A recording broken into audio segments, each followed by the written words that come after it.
Tonight, you're walking into the only unsolved missing persons case in American history that's old enough to have its own myths. 115 people, men, women, children, an entire settlement built by hands that meant to stay. And then, sometime between 1587 and 1590, every single one of them stopped existing in any way anyone has ever been able to prove. Here's what makes this different from simply a lost colony swallowed by hardship.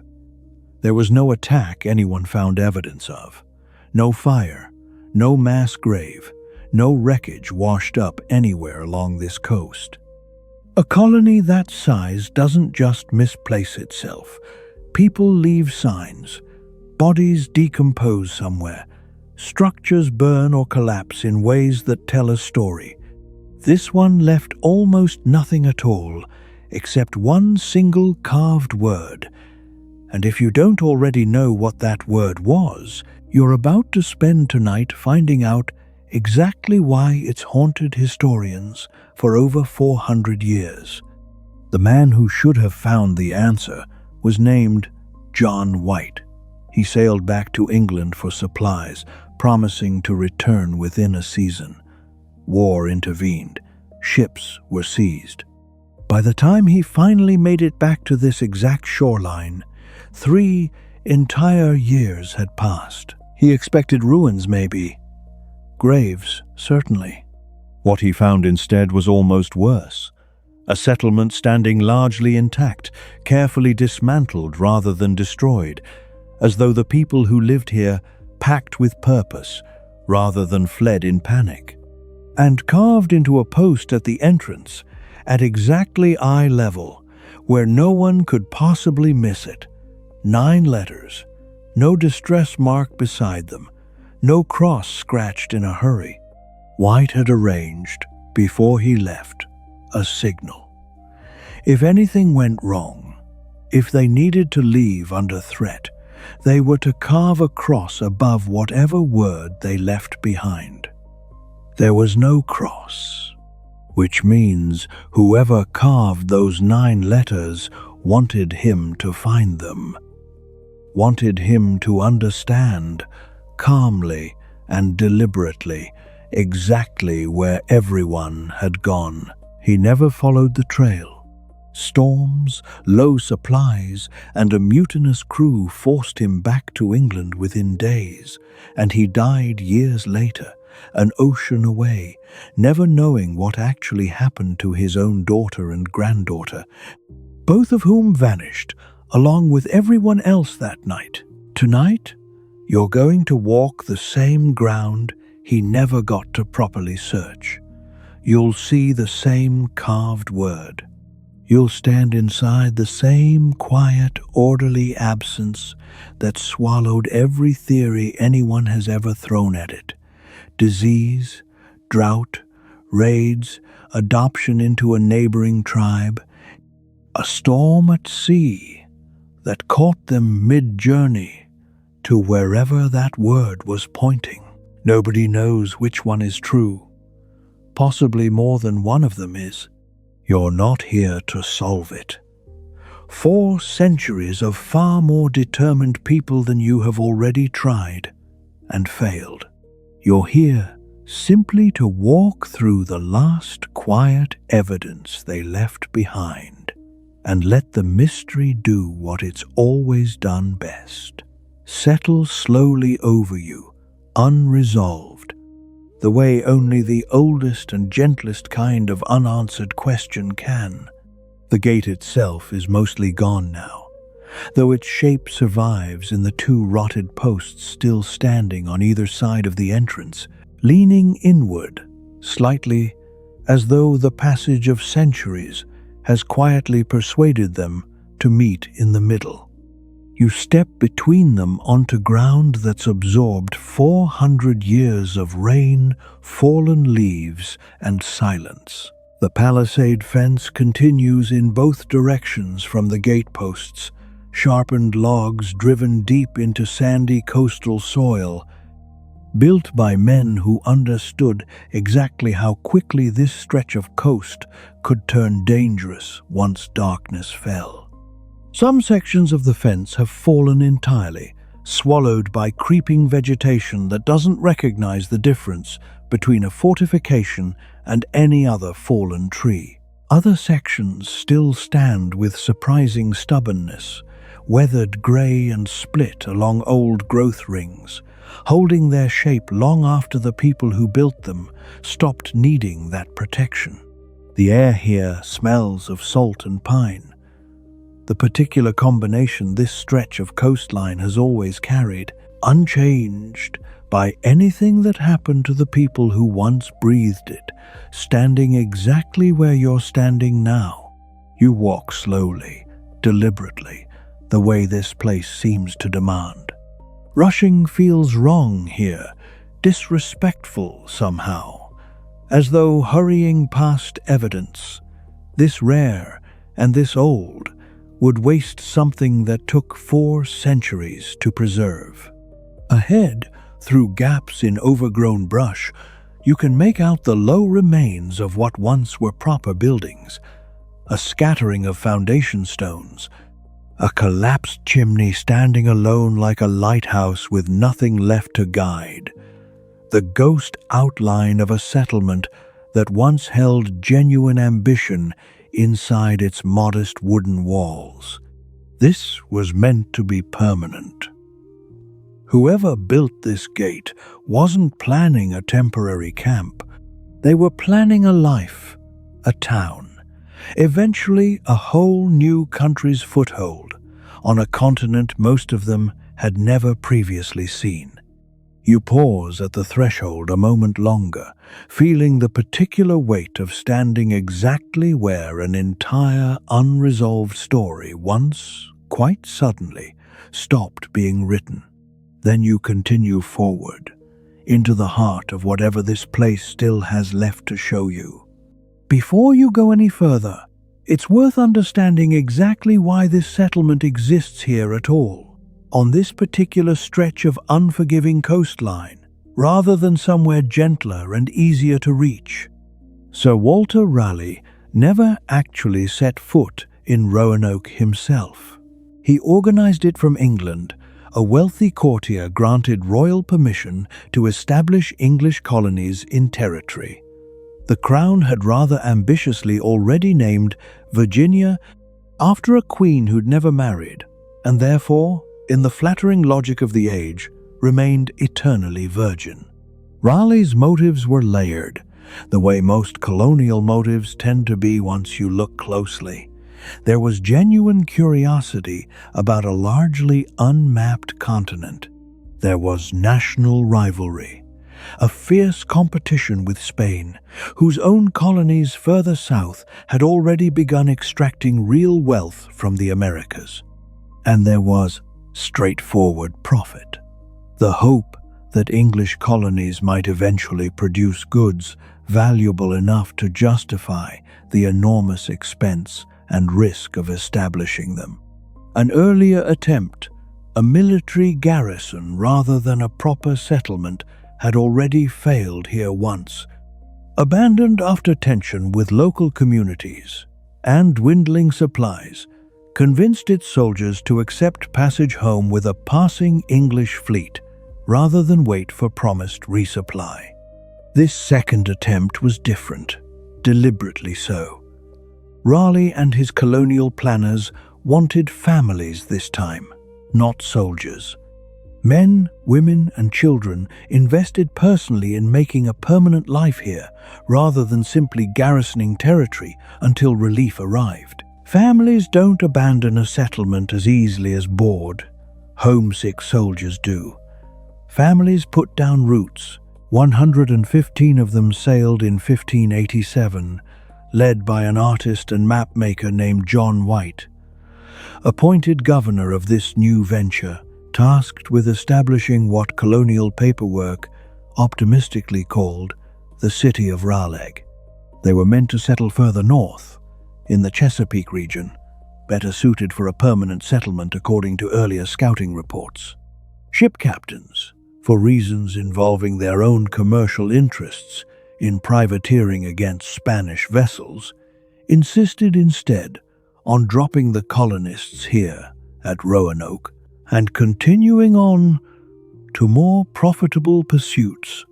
It was, from the very beginning, a colony built partly on other people's compromises. You walk further into the clearing, aware that even this settlement's location was never entirely its own choice. Before any colonists ever attempted permanent settlement here, an earlier expedition in 1584 quietly laid the groundwork for everything that followed. Two English captains, Philip Amadas and Arthur Barlow, sailed to this coastline specifically to scout its potential, gathering information about local geography, native communities, and resources that might justify further English investment in colonization. They returned to England with glowing reports, describing a land of remarkable natural abundance and describing local Algonquian communities as welcoming and generous. Barlow's written account, published to build enthusiasm for further colonial investment, painted an almost paradisical picture, emphasizing the region's fertile soil, abundant wildlife, and the friendliness of initial encounters with local leaders. This account proved enormously influential, helping secure the financial backing and royal support necessary for subsequent, more ambitious colonization attempts. Two native men, Manteo and Wanchese, returned to England aboard this expedition, becoming, in effect, living evidence of successful contact, presented at court and studied by curious Englishmen, eager to understand this distant, unfamiliar culture firsthand. Their experiences in England diverged significantly.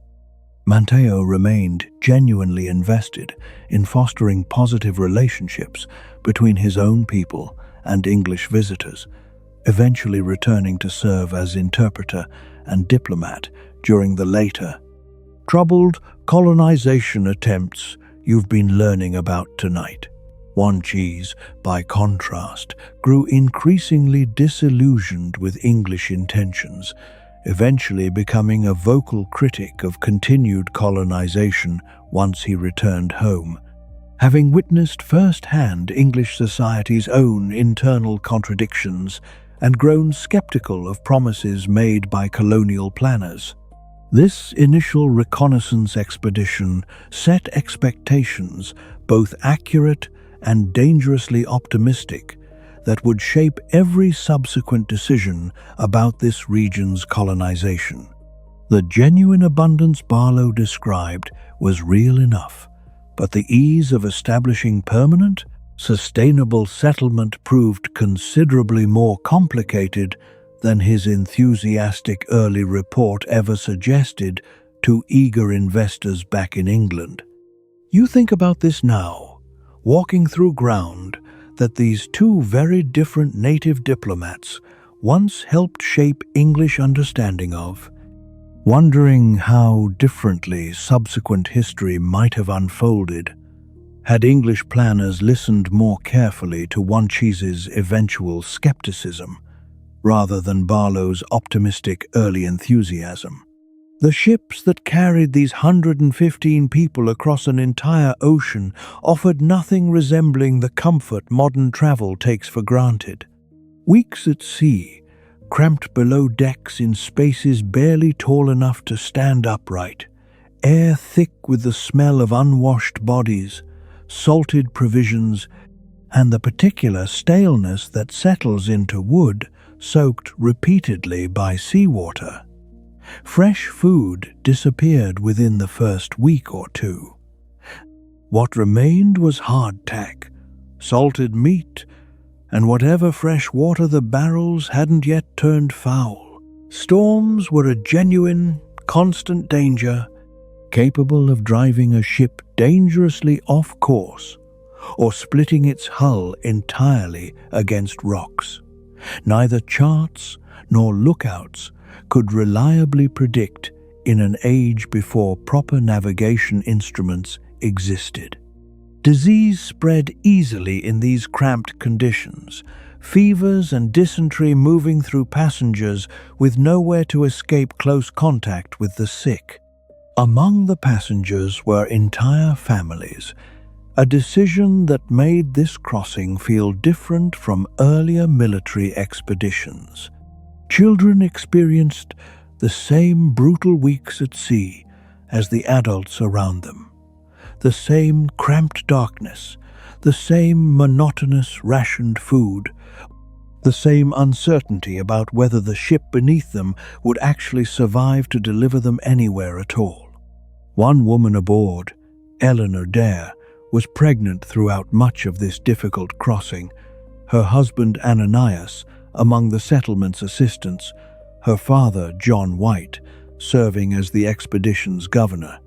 By the time the ships finally sighted land, exhaustion had settled deep into every passenger, relief mixing uneasily with the growing realization that the difficult crossing was merely the beginning of an even more uncertain chapter. You imagine walking through the quiet clearing now, the particular mixture of relief and terror that must have accompanied that first sight of unfamiliar coastline. Green and wild and utterly unlike anything most of these English families had ever previously seen. They'd survived the ocean.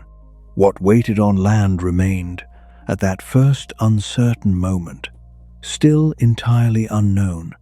Before the family colonists you've been learning about tonight ever arrived, an earlier, entirely different settlement attempt had already tested this same challenging coastline, its failures shaping every decision that followed. In 1585, a military garrison under the command of Ralph Lane established England's first attempt at permanent presence here.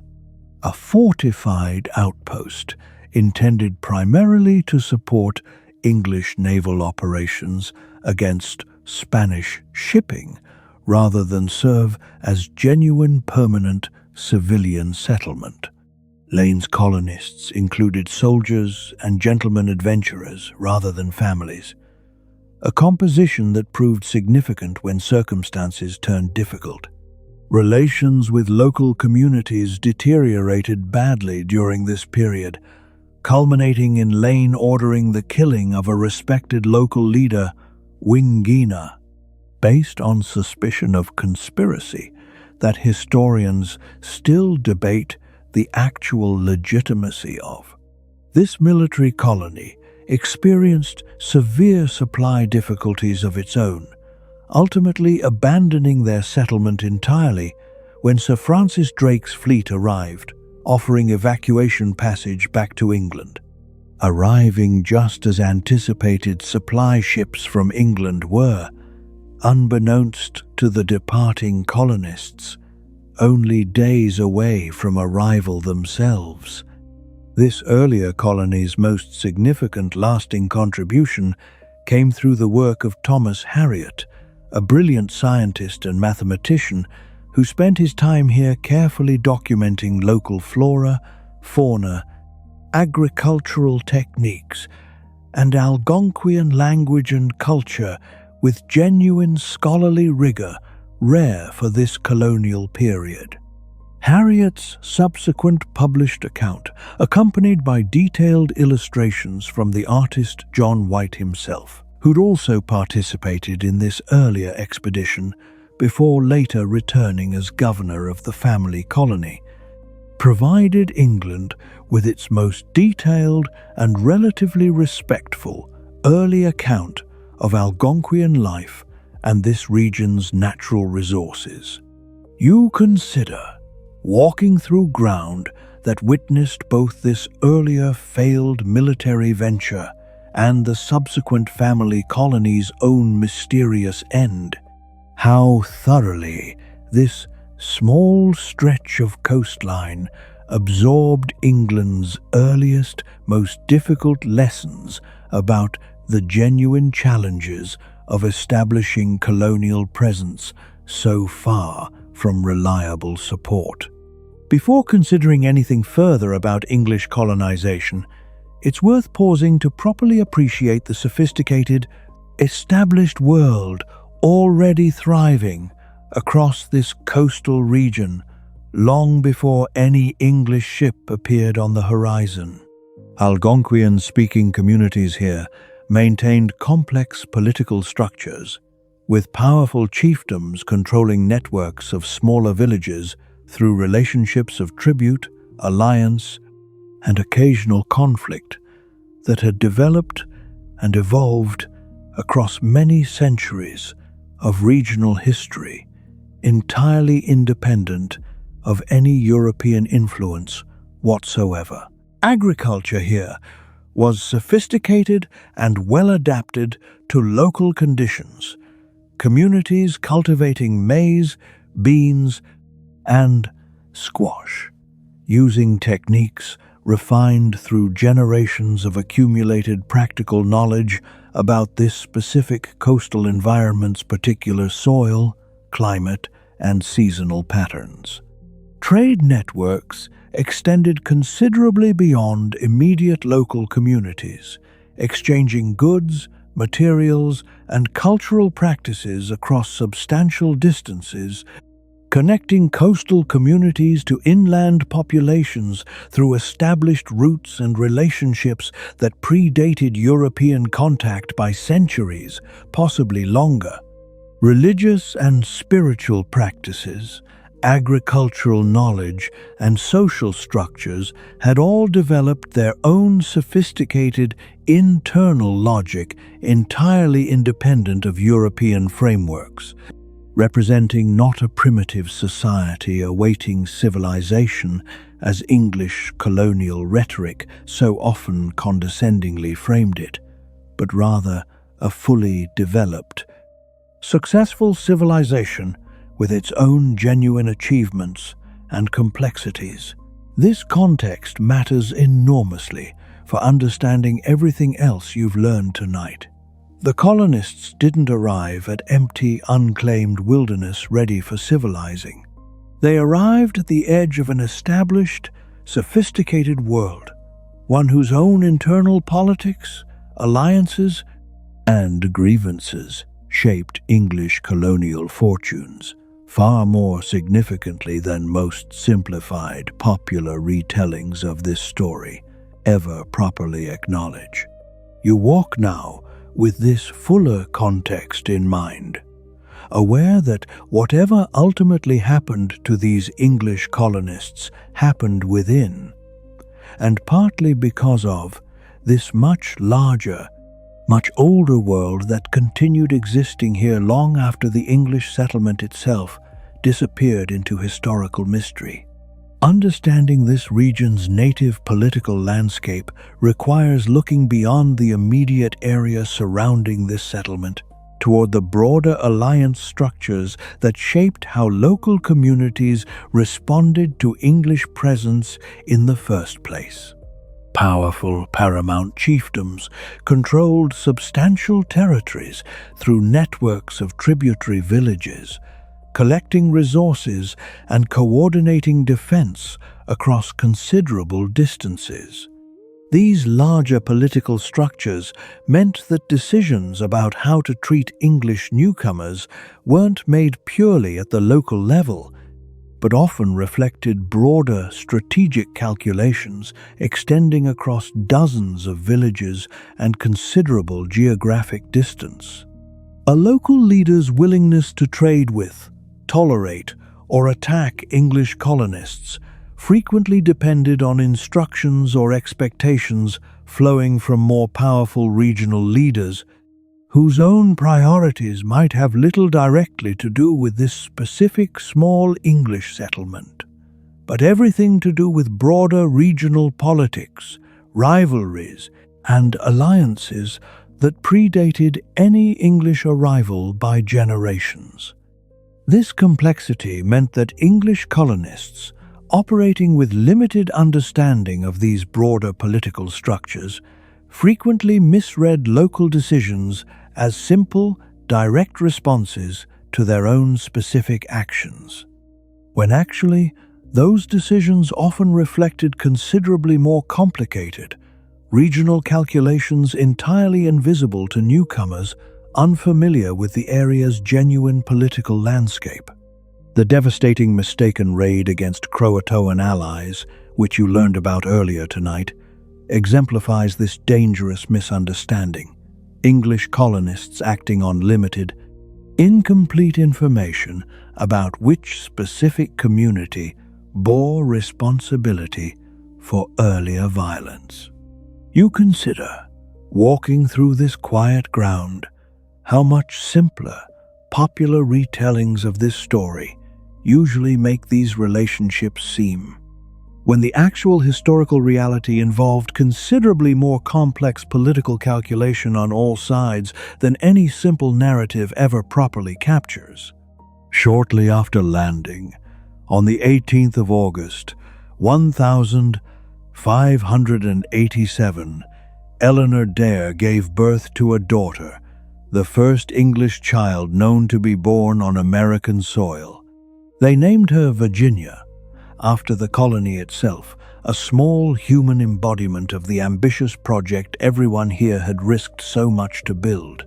Her birth would have offered genuine hope amid the difficult early weeks of settlement, proof that this colony wasn't merely a military outpost, but something intended to grow, generation by generation, into a lasting English presence on this unfamiliar continent. You stand now, near where historians believe the settlement's main dwellings once stood, trying to imagine that particular moment. Exhausted travelers, barely settled into makeshift shelters, gathering around a newborn child whose very existence represented their collective hope for permanence. Virginia Dare's name would go on to become one of history's most haunting footnotes, a child born into genuine promise whose actual fate remains entirely unknown, swallowed along with everyone else into whatever happened here during the silent years that followed. She would have been not yet 3 years old when her grandfather, delayed far longer than anyone intended, finally returned to search for her. Whether she lived to see that non-arrival, whether she died in infancy from disease or hardship, whether she grew up eventually among a neighboring community entirely unaware of her English origins, remains impossible to determine with any real certainty.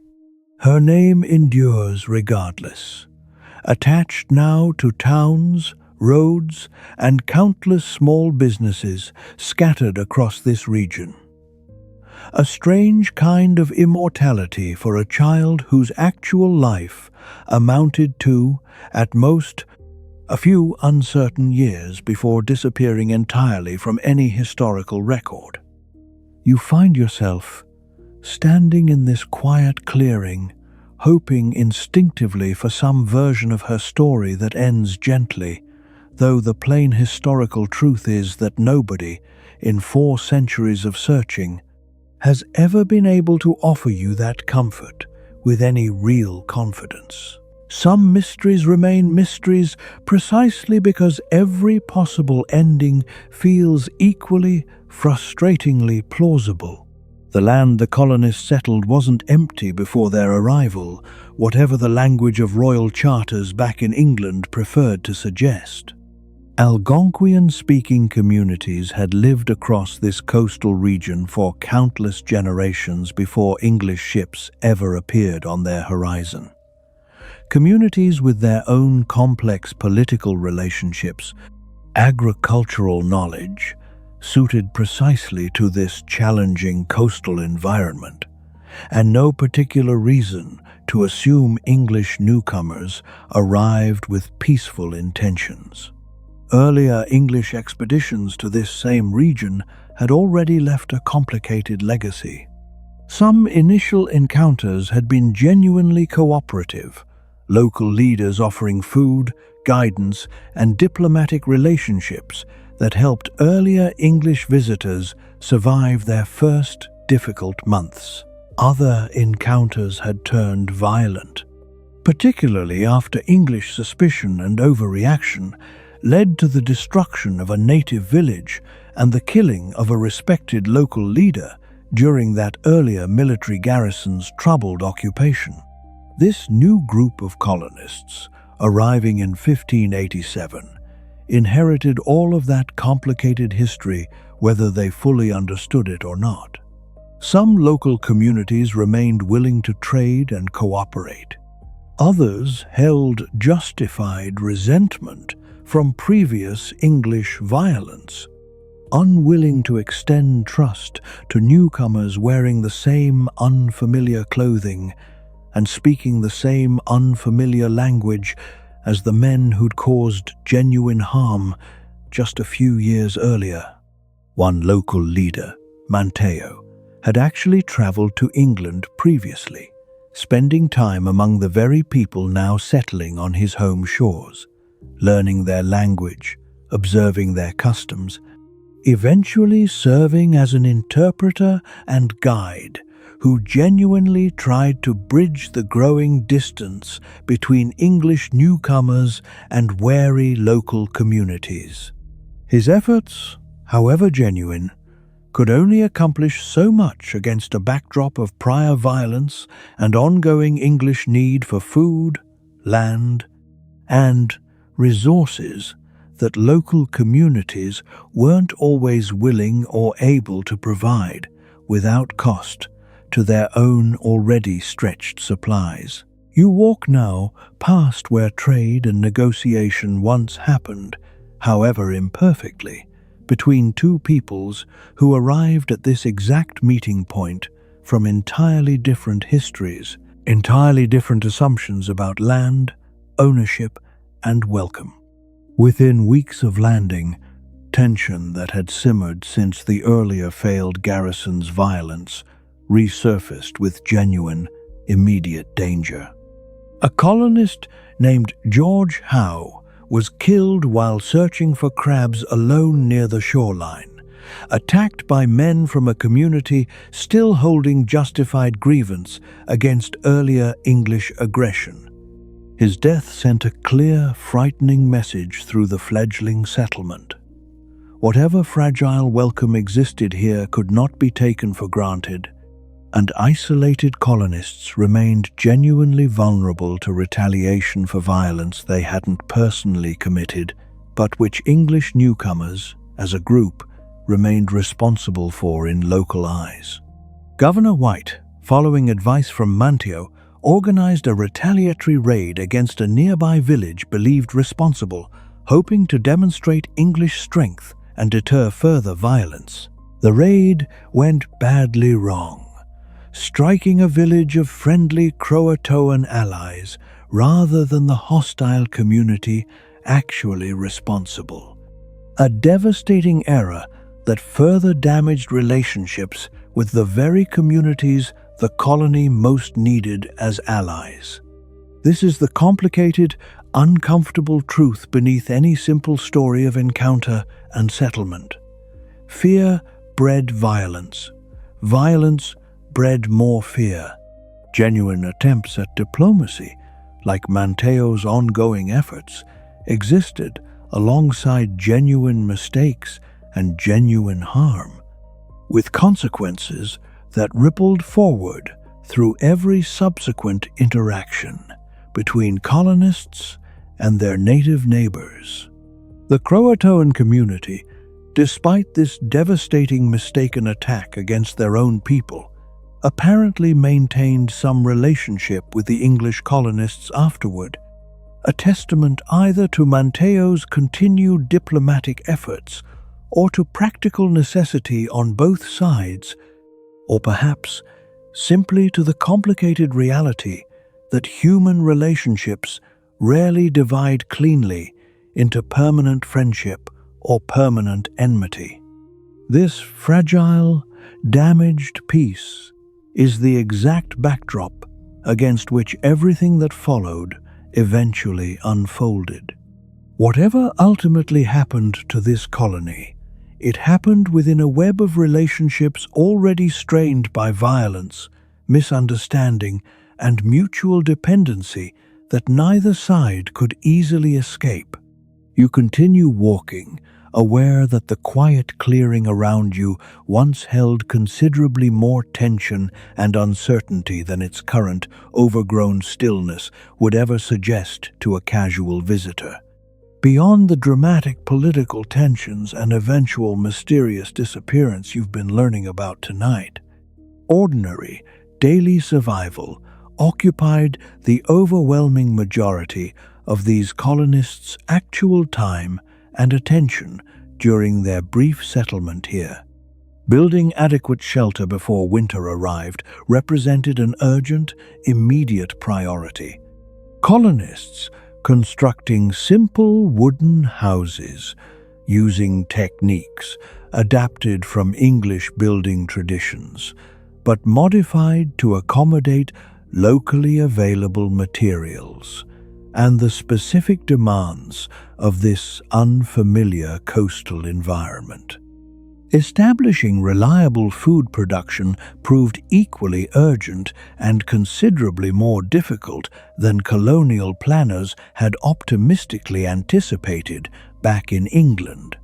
Colonists needed to clear land, plant crops suited to unfamiliar soil and growing conditions, and supplement their agricultural efforts through fishing, hunting, and whatever trade relationships with local communities remained available despite ongoing political tensions. Fresh water needed securing, tools needed maintaining despite limited replacement parts available this far from any blacksmith or proper workshop, and basic sanitation needed managing carefully to avoid the kind of disease outbreaks that could devastate a settlement already operating with minimal margin for error.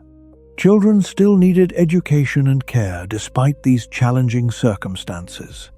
Women managed households under conditions offering none of the established support networks or familiar resources they'd relied upon back in England, and the ordinary rhythms of daily life, meals, rest, basic social interaction, continued alongside the extraordinary uncertainty defining this colony's broader circumstances. You try to imagine, walking through this quiet clearing, how thoroughly this daily grind of practical survival tasks would have occupied colonists' actual attention. The dramatic mystery historians now focus on representing, for the people actually living through it, simply one uncertain backdrop against which countless ordinary daily tasks needed accomplishing, regardless of broader circumstances. History remembers the mystery. The colonists themselves presumably spent most of their actual time simply trying to get through each individual day as successfully as possible. By late summer 1587, barely weeks after landing, the colonists faced an urgent practical problem. Supplies were already running dangerously low, and the growing season remaining before winter offered little realistic hope of the colony becoming self-sufficient quickly enough to survive comfortably on its own. Someone needed to sail back to England for additional supplies, tools, and reinforcements. The colonists, in a decision that reveals considerable political awareness, specifically requested that Governor White himself make this crucial voyage, reasoning that his personal authority and first-hand account would carry more weight with potential investors and royal officials than a message delivered by any lesser representative. White resisted initially, reluctant to leave his own daughter, newly born granddaughter and the rest of his fellow colonists behind in such precarious circumstances. But practical necessity eventually won the argument. Someone with genuine authority needed to advocate directly for this struggling colony's survival, and White, however reluctantly, accepted that responsibility fell to him specifically.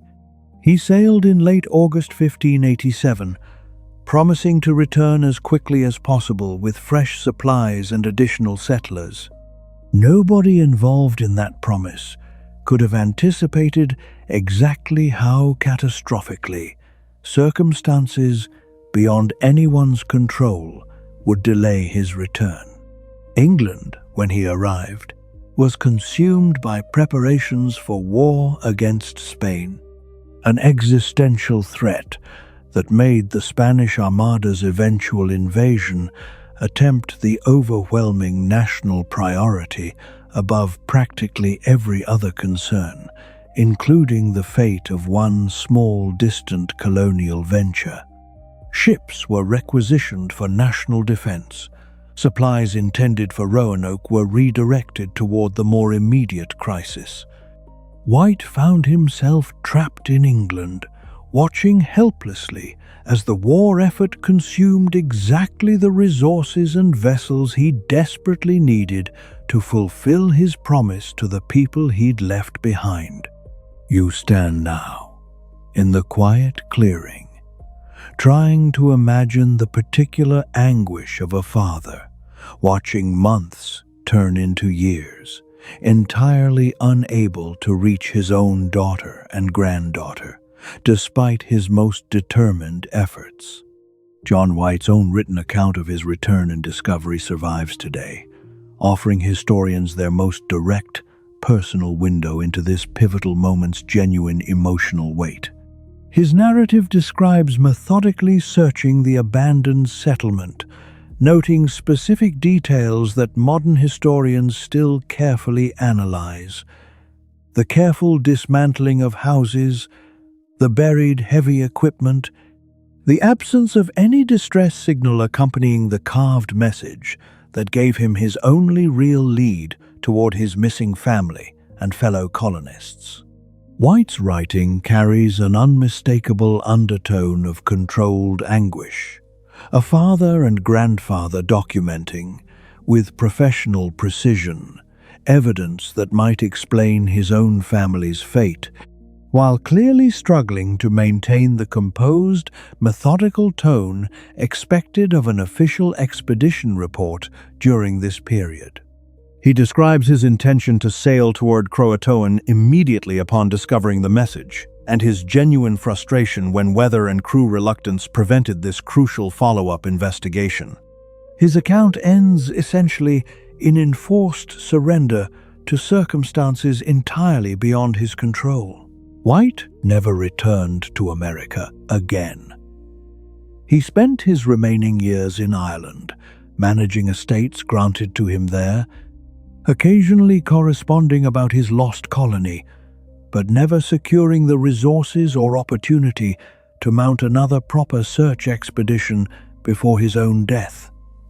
Sometime in the early 1600s, still without any definitive answer regarding his family's actual fate. You think about this now, standing on ground his own feet once anxiously searched, feeling the particular weight of his specific, personal grief, alongside the broader historical mystery it created for everyone who came afterward.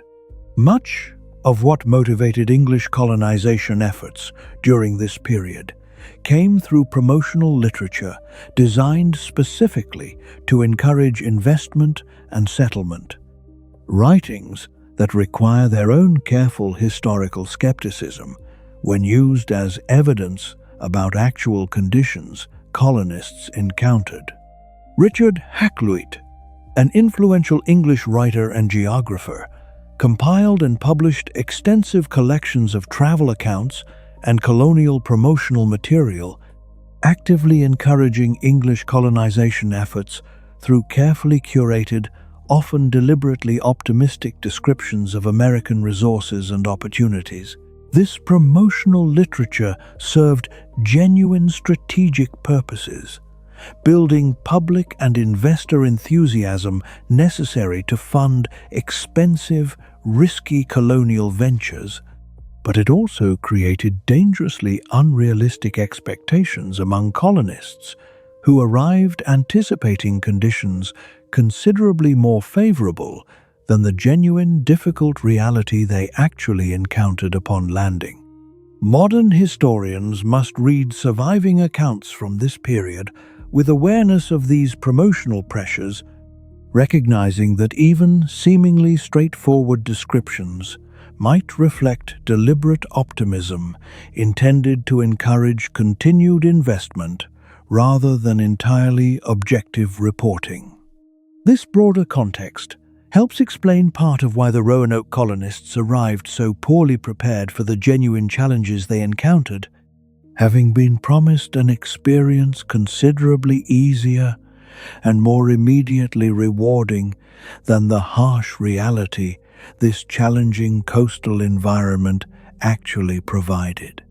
You think about this now, aware that the gap between promotional expectation and lived reality likely contributed its own quiet pressure to this colony's ultimate struggles. Among the more intriguing threads within this broader mystery involves linguistics, the study of language itself, and what fragments of Algonquian vocabulary and place names have survived into contemporary usage across this region. Numerous place names throughout this coastal area derive directly from Algonquian originals, preserved through centuries of subsequent English settlement, even as the original speakers and their descendants experienced profound disruption, displacement, and cultural loss following sustained European colonization. Linguists studying these surviving place names, alongside whatever fragments of Algonquian vocabulary early English chroniclers like Thomas Harriot managed to document, continue working to reconstruct aspects of this region's original linguistic landscape. Some researchers have specifically examined surviving dialect features among communities with claimed historical connection to the lost colonists, looking for linguistic patterns that might indicate genuine historical connection to 16th century English speech patterns, though this evidence, like so much else in this enduring mystery, remains suggestive rather than definitively conclusive. Language, like genetics, offers another potential thread of evidence, another way later generations might trace faint connections back toward this centuries-old disappearance, without ever quite achieving the clean, satisfying certainty popular imagination naturally craves. You consider, walking through this quiet ground, how many different disciplines have all been brought to bear on this single enduring question, each contributing valuable partial insight without any one discipline managing to deliver complete, final resolution on its own. The delay White-faced wasn't simply inconvenient. It stretched, eventually, into nearly 3 full years, an agonizing gap during which the Roanoke colonists received no supplies, no reinforcements, and no communication whatsoever from the outside world they'd left behind. White made repeated attempts to arrange passage back to the colony during this period, each attempt frustrated by circumstances beyond his control.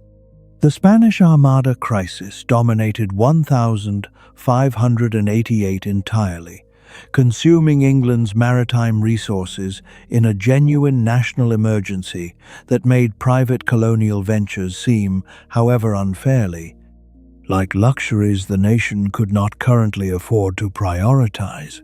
Even after the immediate Armada threat passed, continued naval tensions with Spain meant privateering ventures, which promised profit alongside supply delivery, remained more attractive to potential ship captains than a straightforward supply run to a struggling, financially unpromising colony.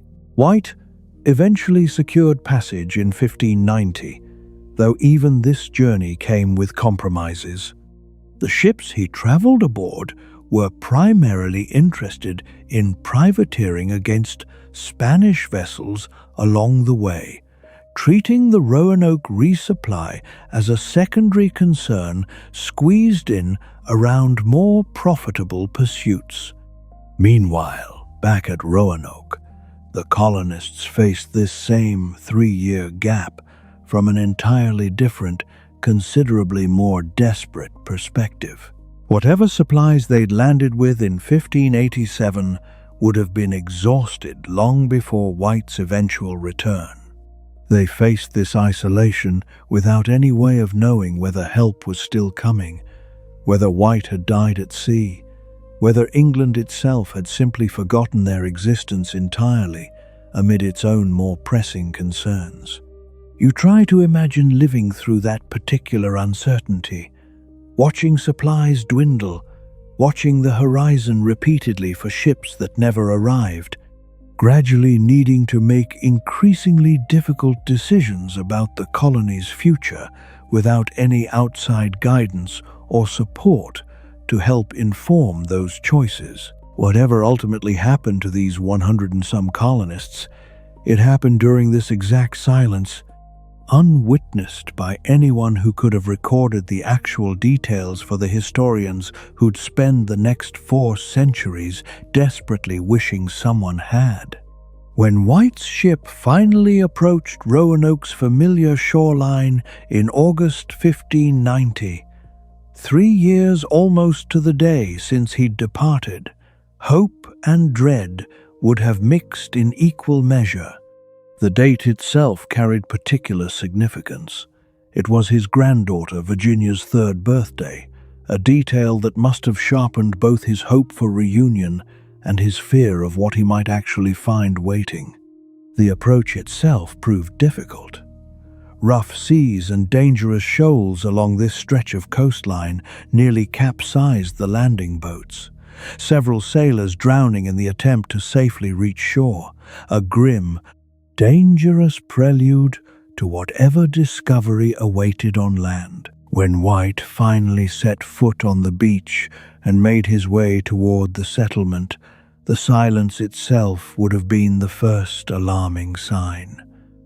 No cooking fires visible. No sounds of activity, conversation, or ordinary daily life reaching him as he approached what should have been a bustling, if modest, English settlement. He found the palisade fence you're walking past right now, but no people moving within it. The houses had been dismantled rather than left standing, carefully taken apart in a manner suggesting deliberate, planned departure rather than sudden panic or violent destruction.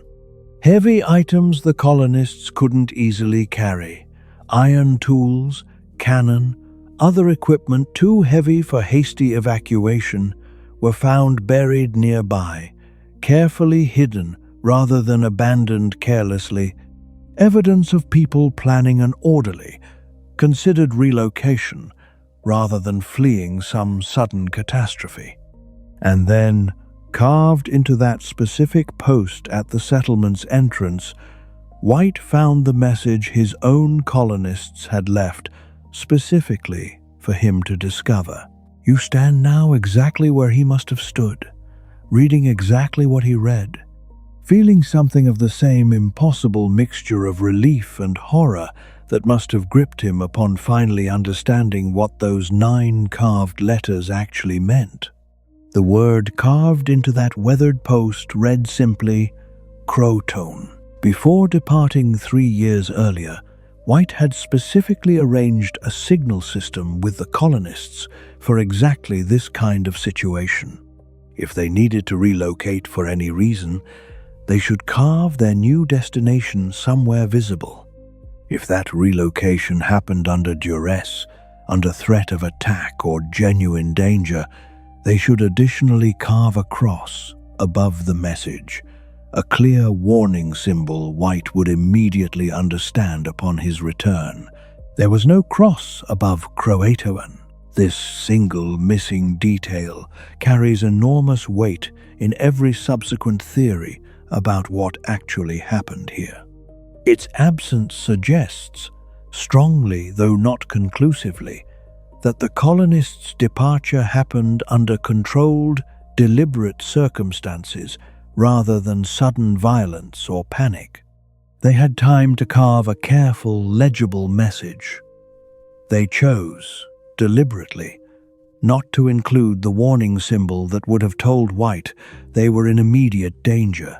CROATOAN referred to a nearby island roughly 50 miles south along the coast, home to the CROATOAN people, the same community whose relationship with the colonists had survived, however strained, that earlier, devastating mistaken attack during the colony's first difficult months.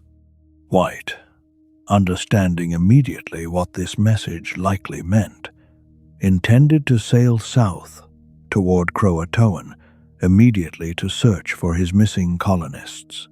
But the same difficult weather that had already claimed several sailors' lives during the initial landing now made further exploration along this dangerous coastline genuinely unsafe. His ship's crew, having already lost men and facing a damaged anchor cable, refused to risk the additional journey. White was forced to abandon the search and return to England, carrying with him nothing but that single tantalizing clue and an agonizing uncertainty about his own family's fate that would remain unresolved for the rest of his life.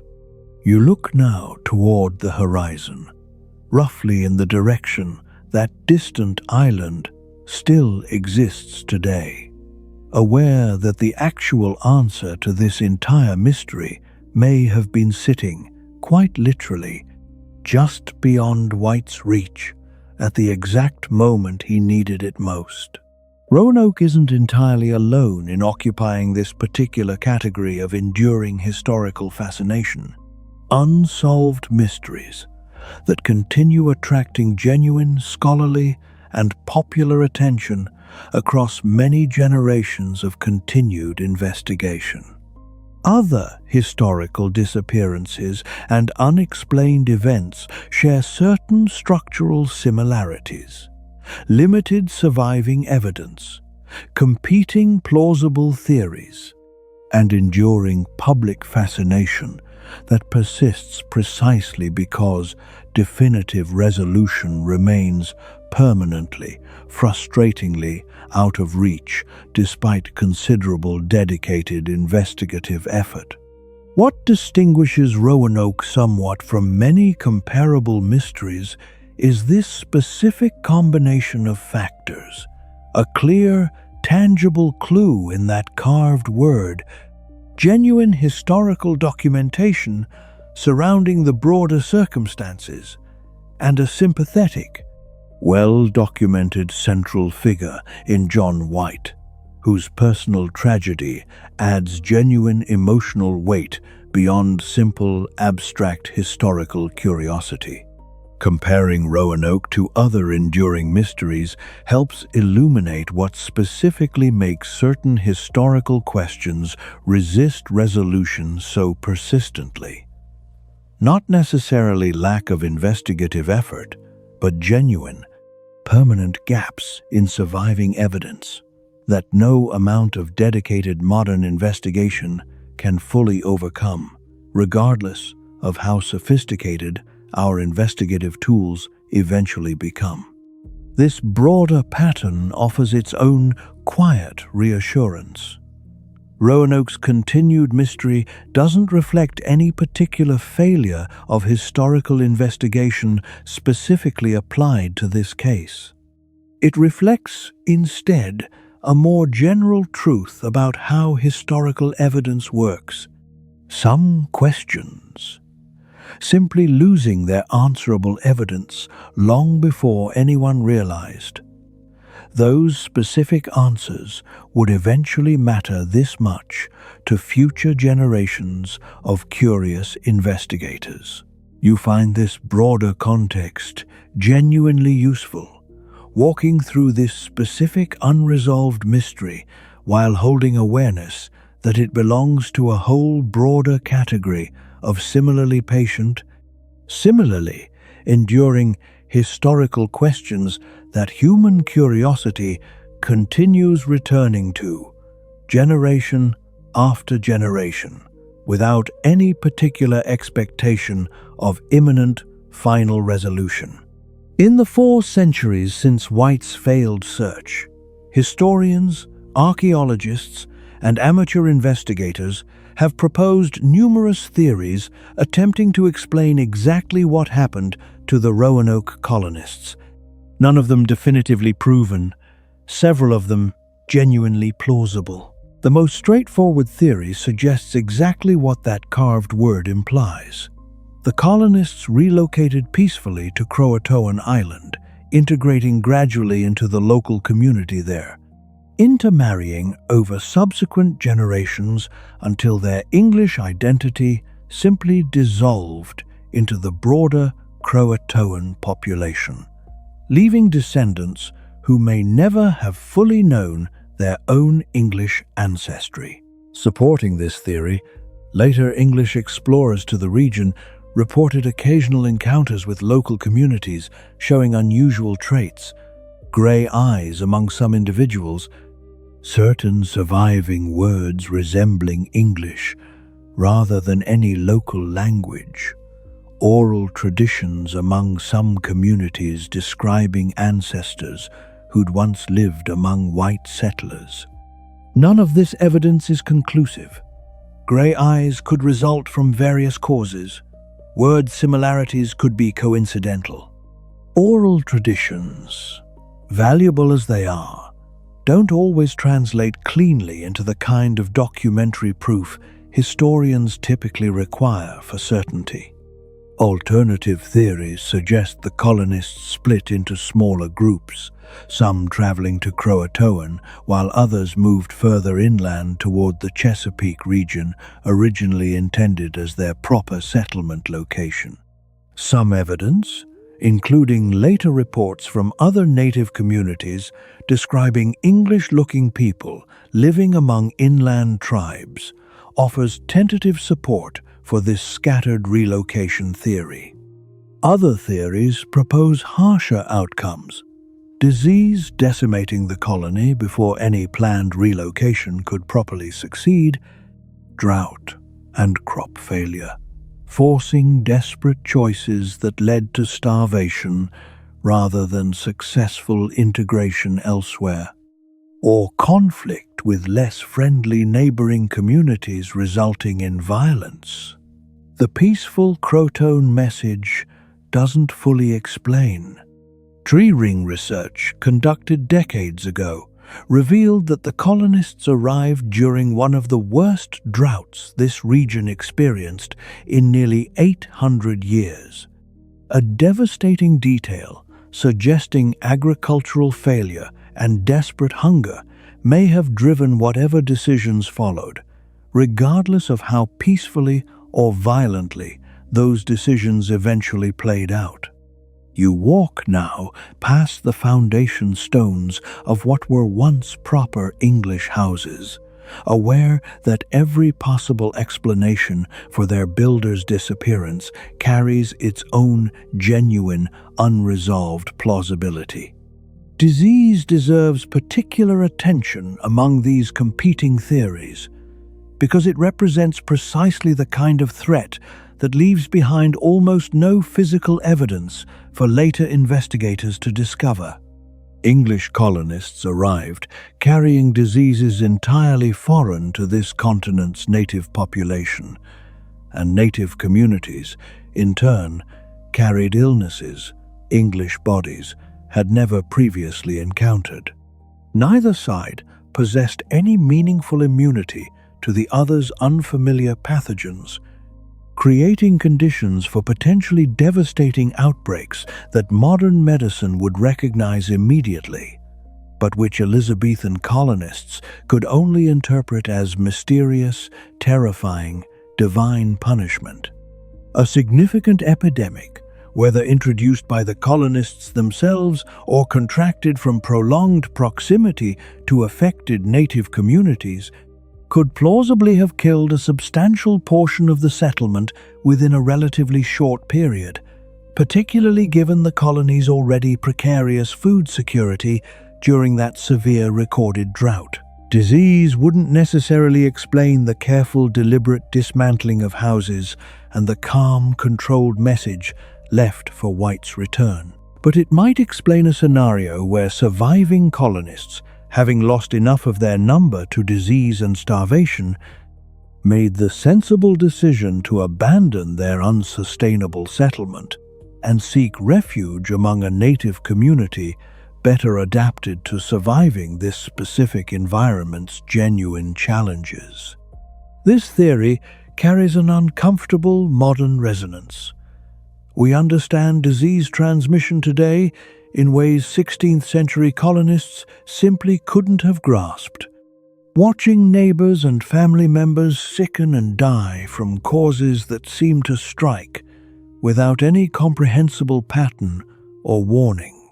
If disease genuinely played a central role here, it wouldn't have announced itself through carved messages or archaeological evidence easily discovered centuries later. It would have simply, quietly, reduced a struggling colony's population until the practical decision to relocate and integrate elsewhere became less a mystery and more an obvious, if devastating, necessity.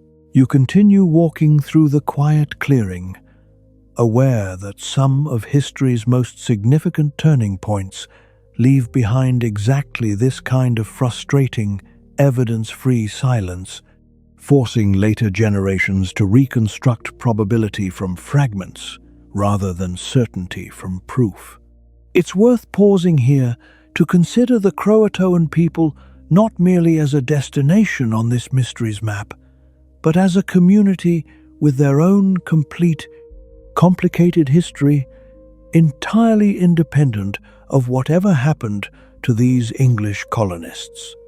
The CROATOAN were an Algonquian-speaking community, living on the barrier island that still bears a version of their name today, skilled at fishing, hunting, and cultivating crops suited to this challenging coastal environment, with established trading relationships connecting them to neighboring communities across the broader region.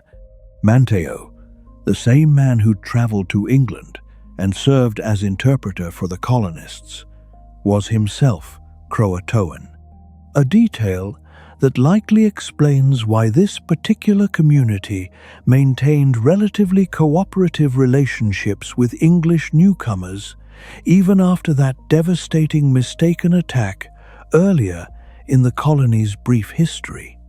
If the colonists did relocate to CROATOAN, as that carved message strongly suggests, they would have been entering an established community with its own social structures, resource limitations, and existing relationships with other native groups, not simply finding empty land waiting for English settlement. Absorbing over 100 additional people, even gradually, would have represented a significant strain on CROATOAN's own resources and social arrangements.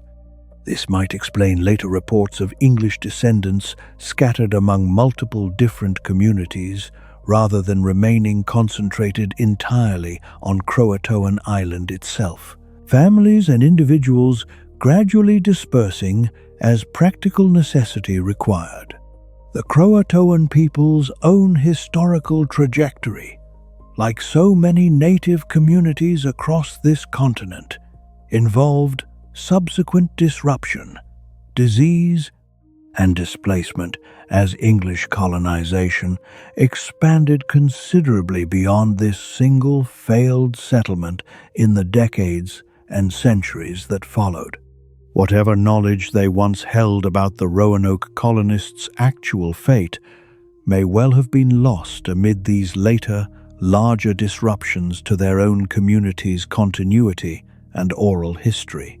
You find yourself wishing, walking through this quiet historical site, that more of this story had been preserved from the Croatoan perspective, rather than reconstructed almost entirely from English documents and English assumptions about what likely happened to English colonists. Some silences in history aren't accidental. They're the direct result of whose voices earlier generations considered worth recording. Modern archaeological work at this site and its surrounding region has slowly, patiently added fragments of physical evidence to a mystery long dominated by written speculation alone. Excavations here have uncovered European artifacts consistent with the colony's brief occupation. Fragments of pottery, tools, and personal items that confirm the basic outline of where and how these colonists actually lived during their short time on this exact ground. These finds help ground the historical record in physical reality, confirming details that written accounts alone could only describe secondhand.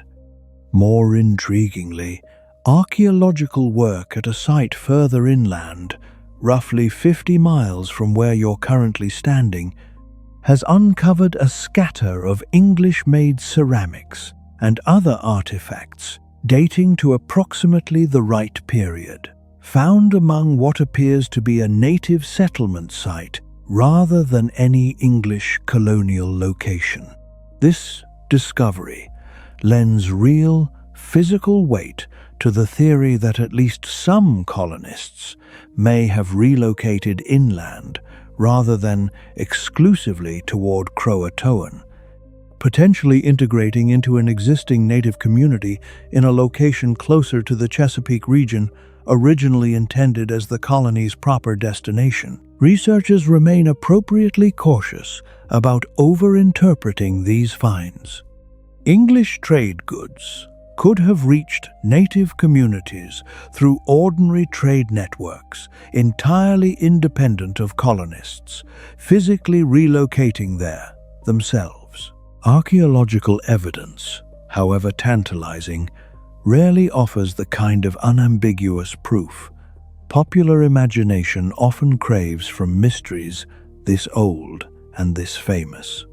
Still, taken together, this accumulating physical evidence increasingly suggests a more complicated, more scattered outcome than a single simple relocation to one specific location.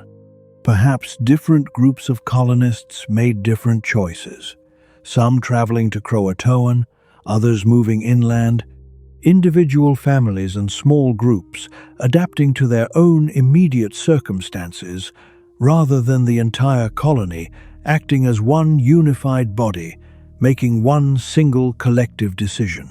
You crouch briefly near one of the marked excavation areas, aware that beneath this exact soil, careful scientific work continues even now, slowly adding whatever small physical fragments still remain to a story that will likely never achieve complete, satisfying resolution. The archaeological work you've been learning about tonight increasingly relies on technology considerably more sophisticated than the careful digging and cataloging earlier generations of investigators depended upon exclusively. Ground-penetrating radar, now allows researchers to identify potential structures and disturbances beneath the soil without any initial excavation at all. Mapping promising areas for more traditional archaeological investigation with considerably greater precision and efficiency than previous generations of researchers could achieve through educated guesswork alone.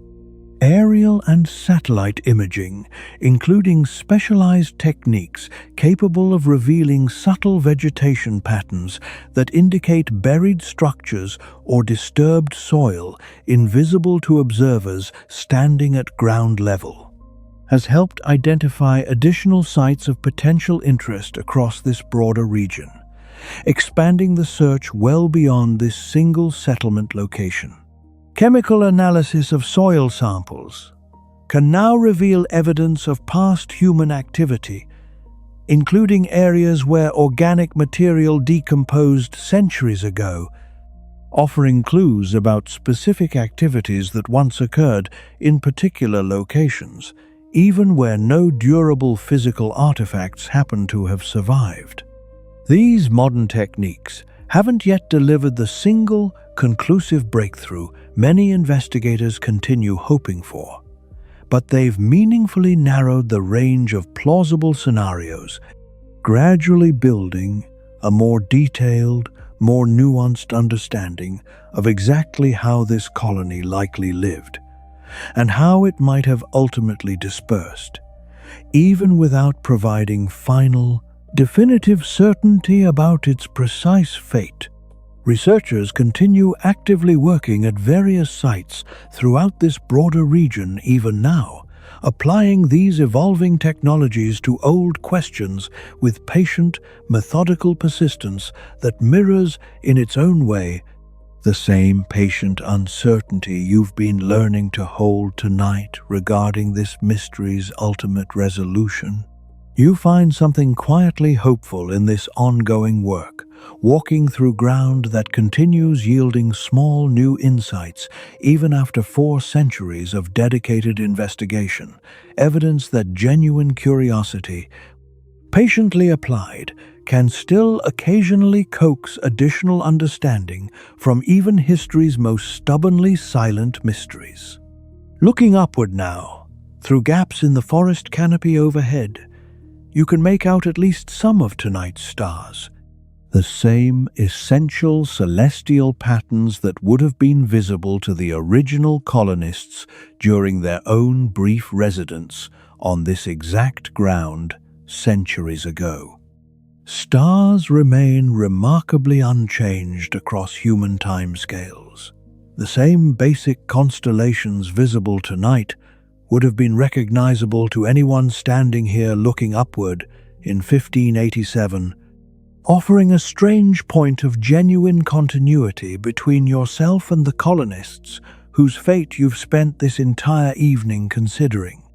English colonists, familiar with basic celestial navigation from their difficult ocean crossing, would have continued watching these same stars during their time here, using them for practical navigation and perhaps, in quieter, private moments, for whatever comfort familiar celestial patterns might offer. Native communities across this region maintained their own sophisticated astronomical knowledge and traditions, incorporating celestial observation into agricultural timing and spiritual practice, developed across many generations of careful, patient observation.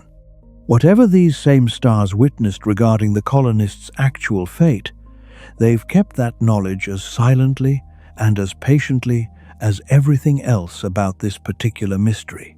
You find something quietly comforting nonetheless in this continuity, standing beneath genuinely the same stars that once watched over this same small clearing during its brief, dramatic, still mysterious moment of active human history. Roanoke's story, however isolated it might feel, walking through this quiet clearing tonight, actually unfolded within a considerably larger, interconnected Atlantic world already reshaping itself rapidly during this exact historical period.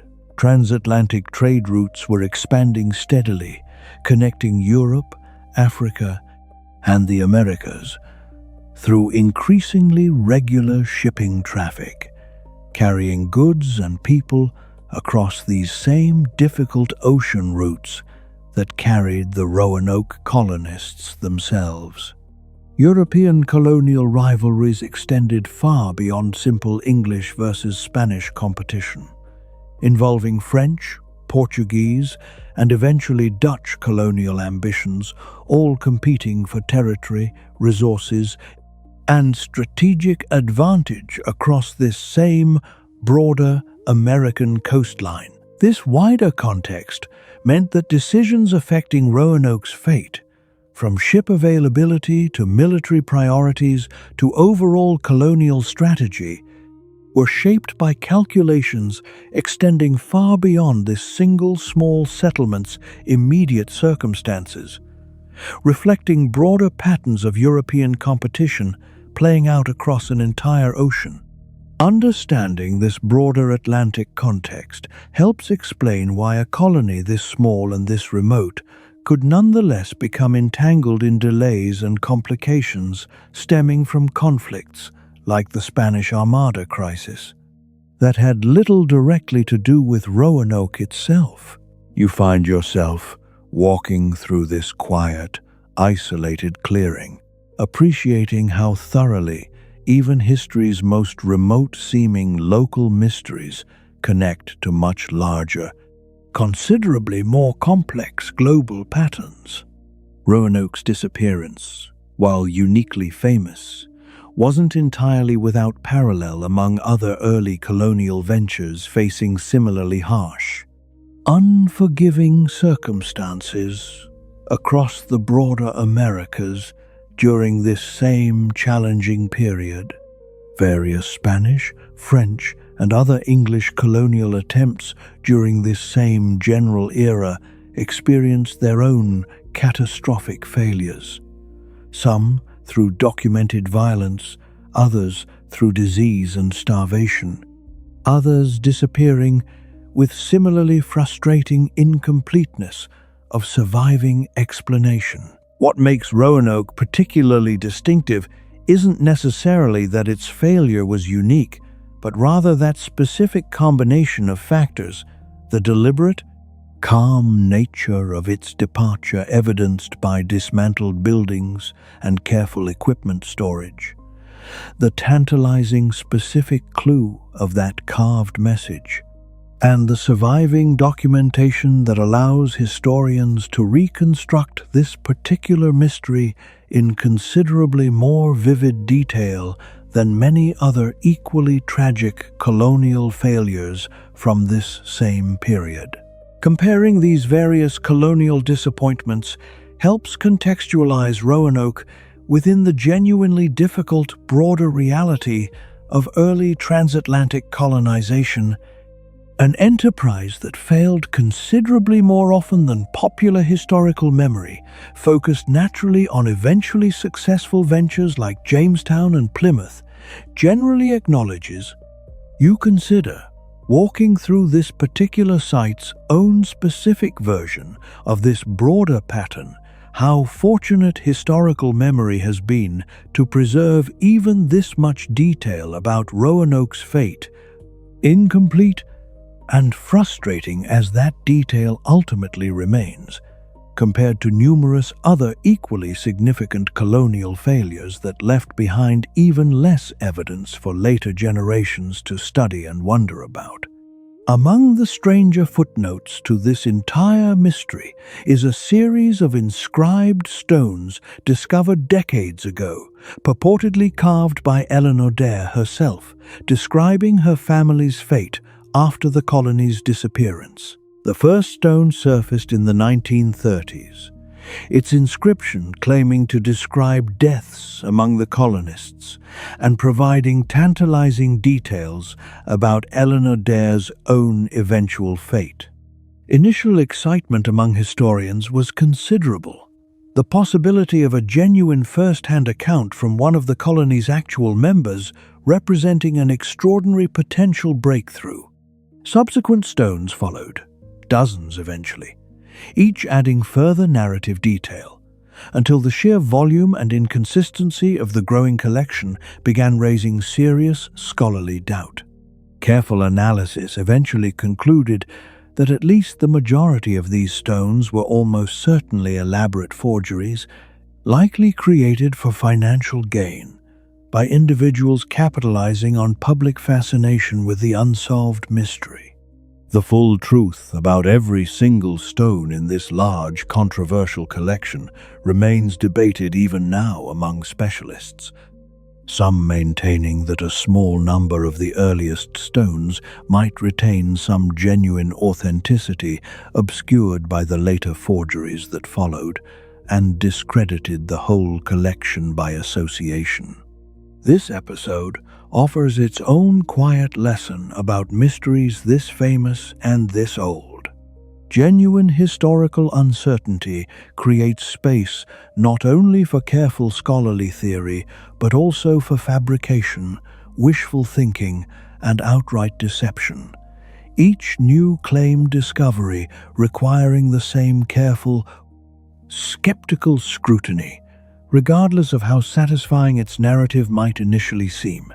You think about this, standing in the quiet dark, aware that the story you're walking through tonight has attracted, across 4 centuries, both patient, genuine scholarship and considerably less honest attempts to claim false certainty about a mystery that may simply resist ever being fully, definitively solved. In more recent decades, genetic research has added a new, considerably more scientifically rigorous dimension to this long-running historical mystery. Researchers have studied DNA from individuals belonging to communities in this broader region, including some identifying as descendants of the historic CROATOAN and related native populations, looking for genetic markers that might indicate English ancestry consistent with descent from the lost colonists. Some studies have identified genetic signatures suggesting European ancestry entering certain native community lineages around approximately the right historical period, offering tentative, carefully qualified support for the theory that colonists did successfully integrate with native communities rather than simply perishing entirely without descendants. This research remains genuinely complicated by numerous factors: centuries of subsequent population movement, intermarriage with various other European colonists who arrived considerably later, and the general difficulty of definitively tracing specific genetic ancestry back through 400 years of complex, poorly documented population history. Researchers studying communities sometimes called Melungeon, a term historically applied to certain mixed ancestry communities in parts of this broader region, have explored possible connections to the lost colonists. Among various competing theories about these communities' complicated genetic and cultural origins, none of this genetic evidence provides the kind of clean, simple answer popular retellings of this mystery sometimes crave. It suggests, cautiously, that some genetic legacy from European ancestry entered certain native lineages around the right general period, without definitively proving this, specifically traces back to the Roanoke colonists rather than other, later European contact. You find this scientific uncertainty oddly appropriate, walking through ground that has resisted easy answers for 4 centuries already. Imagine, for a moment, that you somehow had the opportunity to ask a single direct question to whoever carved that word into the wooden post so many centuries ago. One question that would receive a genuine, honest, answer before that person disappeared into history's enduring uncertainty? What would you actually want to know? Whether everyone survived the relocation, whether it was Eleanor Dare's own hand that carved those careful letters, hoping desperately her own father would eventually find and properly understand them. Whether the departure felt like genuine hope or reluctant, difficult necessity forced by circumstances beyond anyone's meaningful control. This small thought experiment reveals something worth considering about how you've spent tonight's walk through this historical mystery. You've learned considerable factual detail, weighed numerous competing theories, and considered broader historical context extensively. Yet, underneath all that careful accumulated knowledge remains a simpler, more human curiosity. Not merely what happened, but how it actually felt to the specific individuals who lived through it. History, at its most compelling, always operates on both these levels simultaneously: the broader factual record and the harder-to-access human experience underlying it.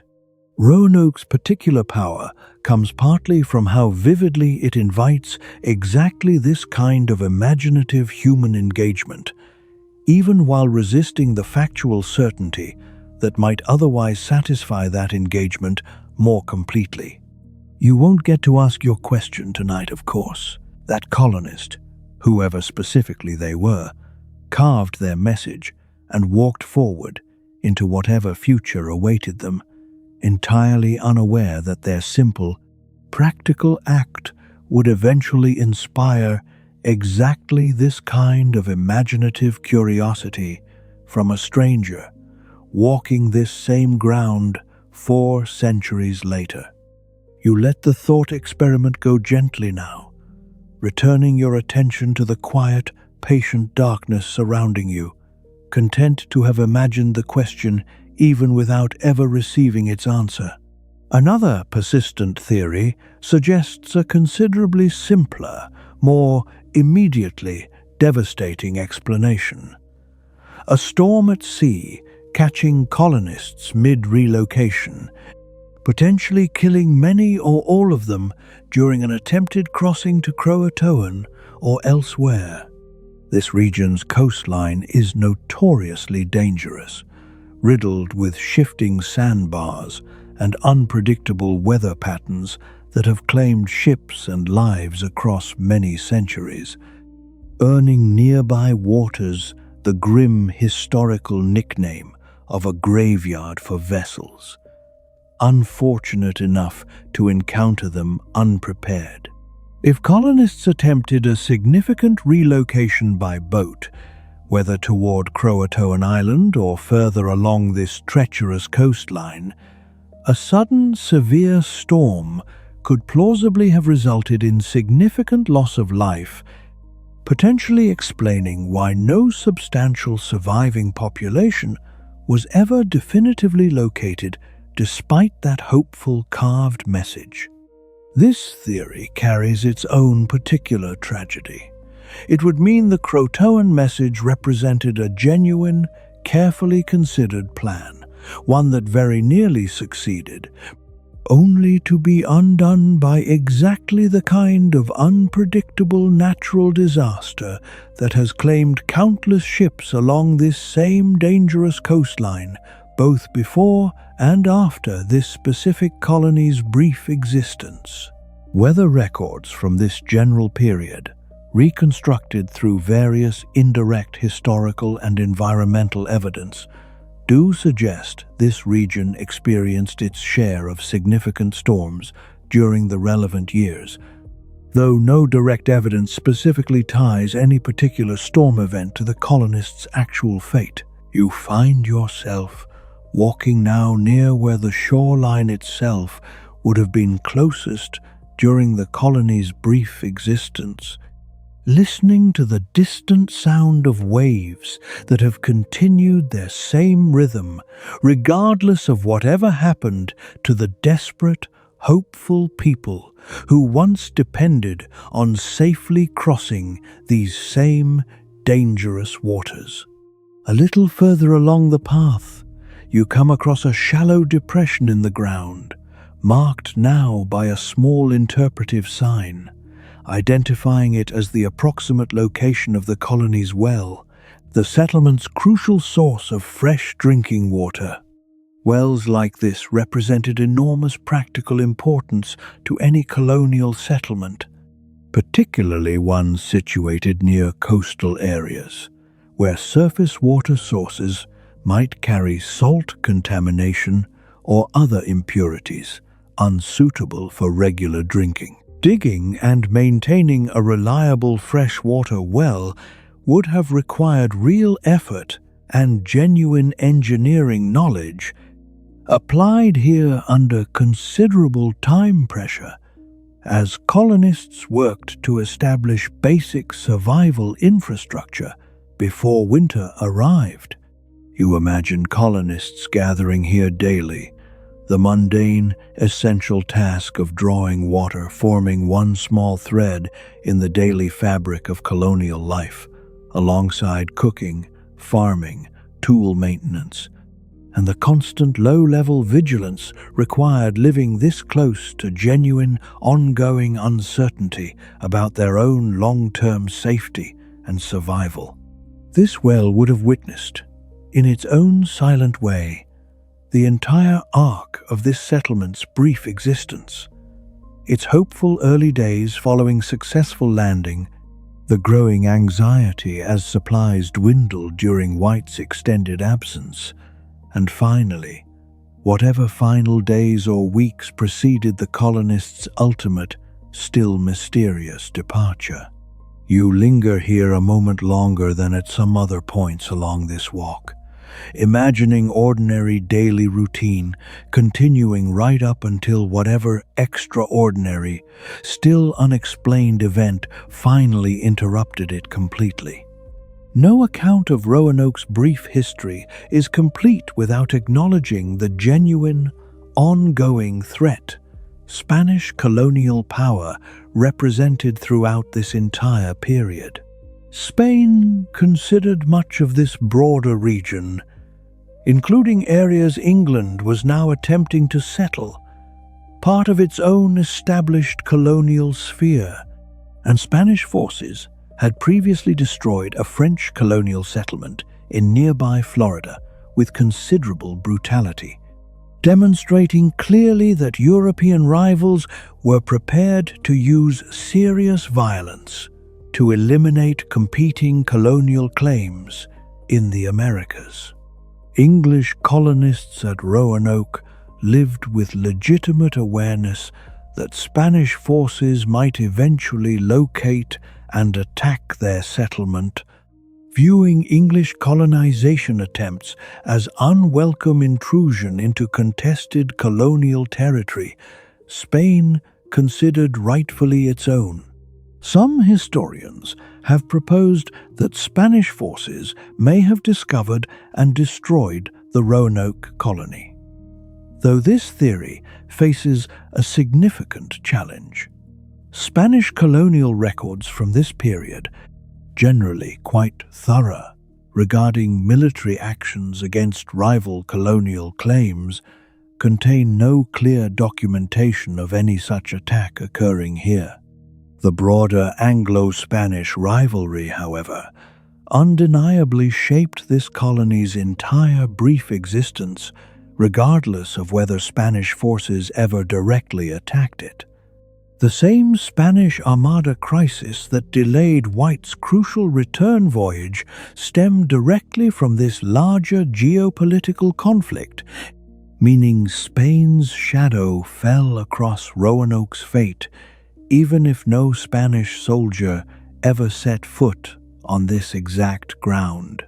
You consider walking through this quiet clearing, how thoroughly this small, remote settlement's fate remained entangled with much larger European conflicts playing out an entire ocean away.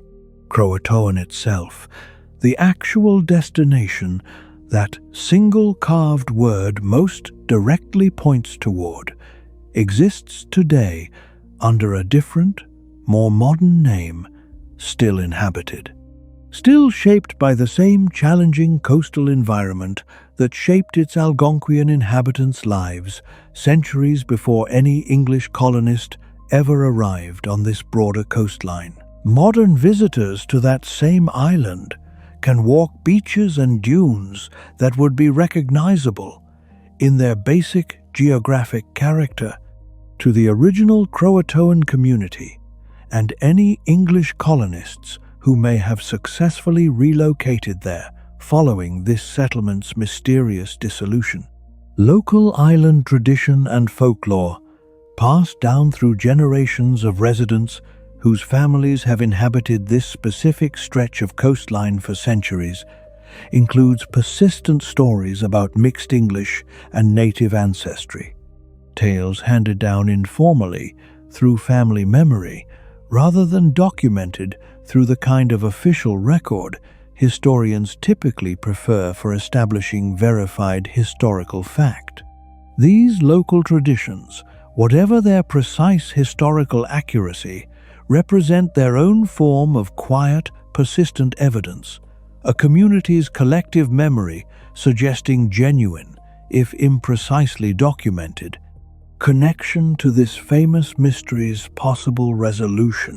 Modern researchers continue conducting archaeological work on this island specifically, searching for physical evidence that might more definitively confirm or complicate these persistent local traditions about English integration into the historic CROATOAN community.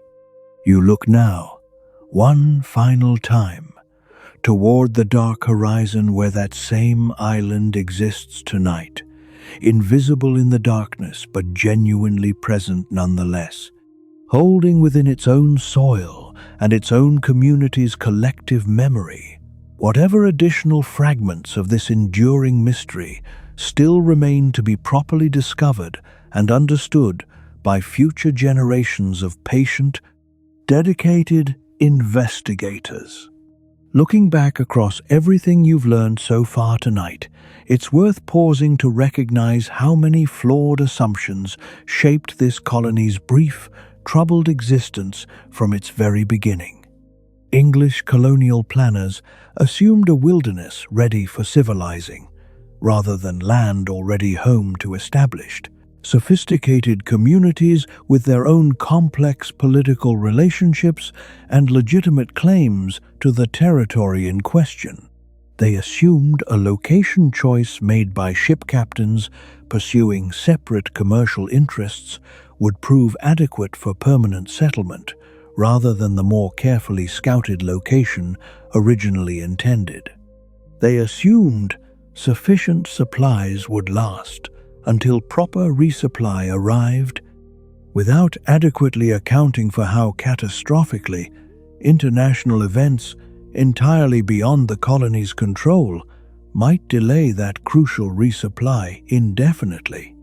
Each of these assumptions, individually reasonable enough given what colonial planners knew at the time, combined together to create a settlement operating with dangerously little margin for error, dependent on numerous separate factors, all working correctly, simultaneously, in a situation where any single failure could prove genuinely catastrophic for everyone involved. This is, in its own way, a very human kind of tragedy. Not villains scheming toward disaster, but ordinary people making individually reasonable decisions under real uncertainty. Decisions that collectively created conditions making eventual crisis considerably more likely than anyone directly involved could have fully appreciated at the time. You walk now through the settlement's central area, trying to hold both truths simultaneously. Genuine human ambition and hope existed here, alongside genuine structural fragility that made this colony's eventual disappearance sadly less surprising in retrospect than it must have seemed to the people actually living through it. For nearly a century now, this mystery has been kept alive in popular memory, partly through an unusual, ongoing cultural tradition, a live outdoor theatrical production performed seasonally near this very site, dramatizing the colonists' story for generations of visitors and local performers alike. This production, one of the longest continuously running outdoor dramas in the country, has introduced countless visitors to this mystery's basic outline, often serving as many people's very first meaningful introduction to Roanoke's story before they ever encounter more detailed historical or archaeological accounts. Generations of local performers, many from families with deep roots in this specific region, have taken on the roles of Ellen Adair, John White, Manteo, and the other historical figures whose lives you've been learning about tonight, keeping their stories alive through repeated, communal, seasonal performance, rather than solely through academic study or archaeological investigation.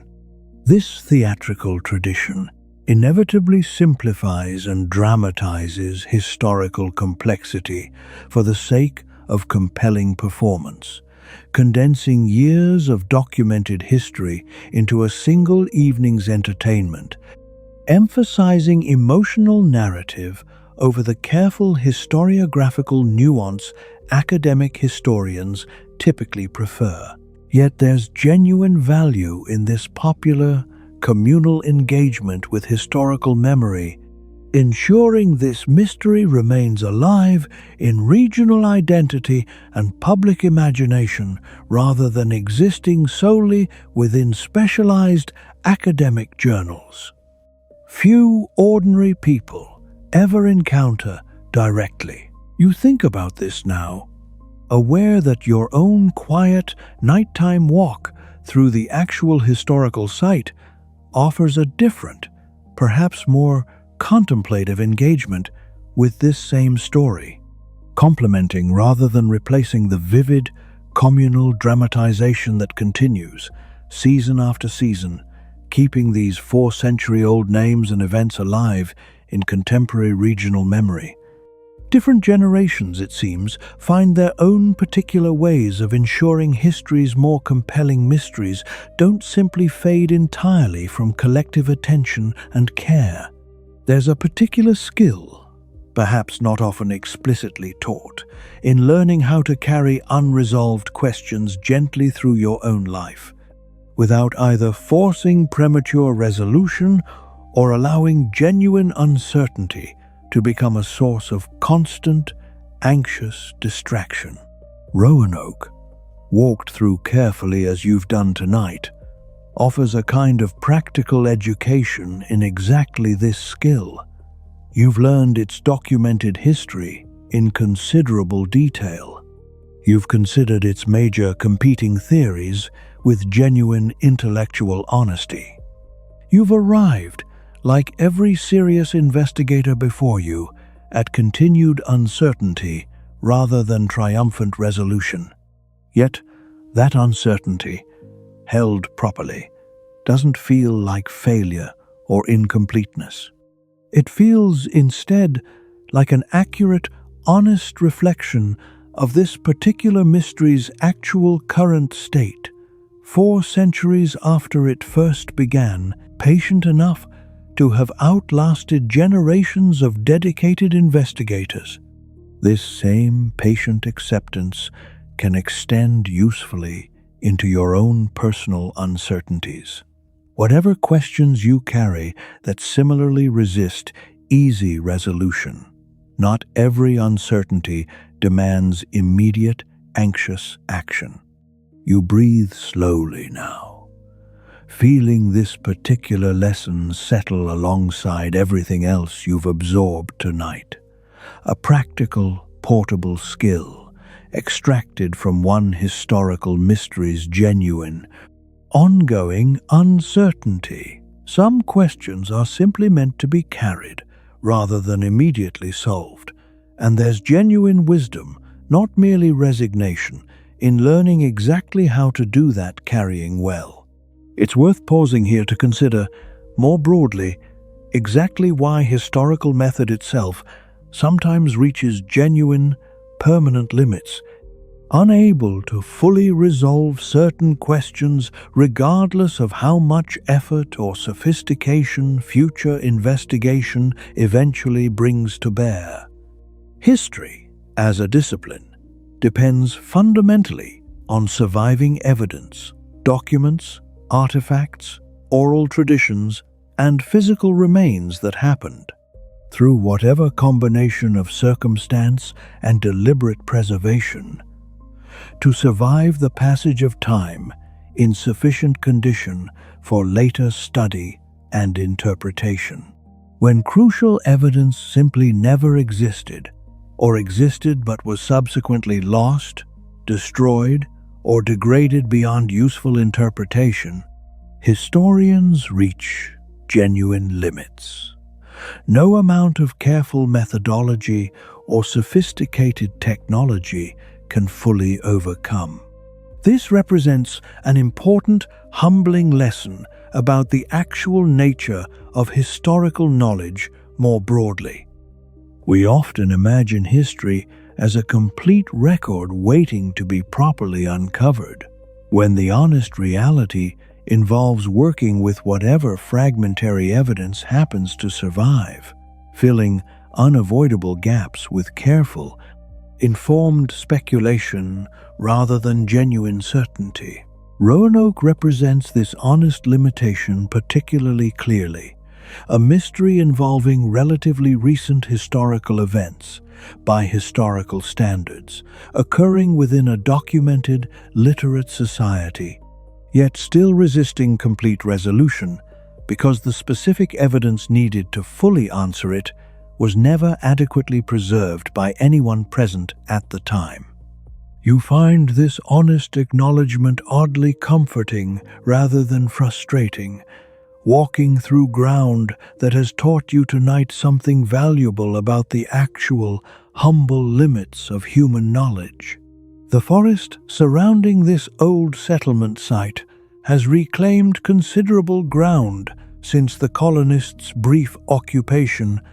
Tall pines and dense undergrowth, pressing close against the clearing's edges in ways that would have looked quite different 4 centuries ago. At night, this forest takes on its own particular character, shadows deepening between trees until individual shapes blur into a single continuous darkness, broken only by occasional patches of moonlight filtering through gaps in the canopy overhead. You pause here, listening carefully to the forest's own quiet nighttime rhythm. Wind moving steadily through pine needles overhead, distant owl calls marking territory across considerable surrounding darkness, the occasional small rustle of nocturnal creatures going about their own ordinary business, entirely indifferent to whatever human mystery once unfolded on this exact ground centuries earlier. This same forest, in some considerably altered form, would have surrounded the original colonists too, its darkness holding whatever dangers or simple, ordinary wildlife populated this coastal region during their brief residence here. You find something appropriately calming in this forest's continued, patient existence, regardless of everything that happened and failed to happen on this small clearing within it. Nature doesn't solve mysteries. It simply continues, patiently, regardless of whether anyone nearby ever manages to understand what happened around it. This place has accumulated its own share of folklore over the centuries. Local stories describing strange lights, unexplained sounds, and vague sensations of being watched while walking through the old settlement grounds after dark. Most of this folklore deserves the same healthy skepticism any old historical site's ghost stories generally warrant. Embellished retellings accumulating naturally around any location, this genuinely mysterious, and this significant to regional identity and tourism alike. Still, walking here yourself tonight, in genuine darkness rather than reading about it from a comfortable distance, it's easy enough to understand why such stories persist so readily. The wind moving through old pine trees does create genuinely strange sounds, low moans and sudden sharp cracks that a nervous imagination could easily reinterpret as something considerably less natural. You don't need genuine ghosts to explain why this particular place feels different from ordinary forest darkness elsewhere. The weight of known, documented history is often quite sufficient on its own. You know, walking here, that real people once lived, hoped, struggled, and eventually vanished on this exact ground. And that simple, historically verified fact carries its own genuine atmospheric power. You continue walking, letting the forest's ordinary nighttime sounds simply be what they actually are. Wind, wildlife, and old trees, doing exactly what wind, wildlife, and old trees have always done. Ahead, you reach the reconstructed section of the original fort, a modern approximation built based on archaeological evidence and historical descriptions, offering visitors today some physical sense of how this settlement's defensive structure once actually looked and felt. The reconstruction is necessarily incomplete, based on educated inference rather than any complete original blueprint surviving from the actual colonial period. Standing within these reconstructed walls, you can appreciate the genuine, practical challenge colonists faced constructing adequate defensive fortification using available local materials and limited manpower. This fort represented genuine, serious defensive intention, built by people who understood clearly that their survival here depended partly on adequate physical protection against potential threats. Yet for all this defensive preparation, whatever ultimately happened to these colonists apparently didn't involve the kind of violent assault this fort was specifically designed to repel. The careful, deliberate nature of their departure suggests these walls, however sturdily built, ultimately witnessed a planned relocation rather than a desperate final defense against overwhelming attack.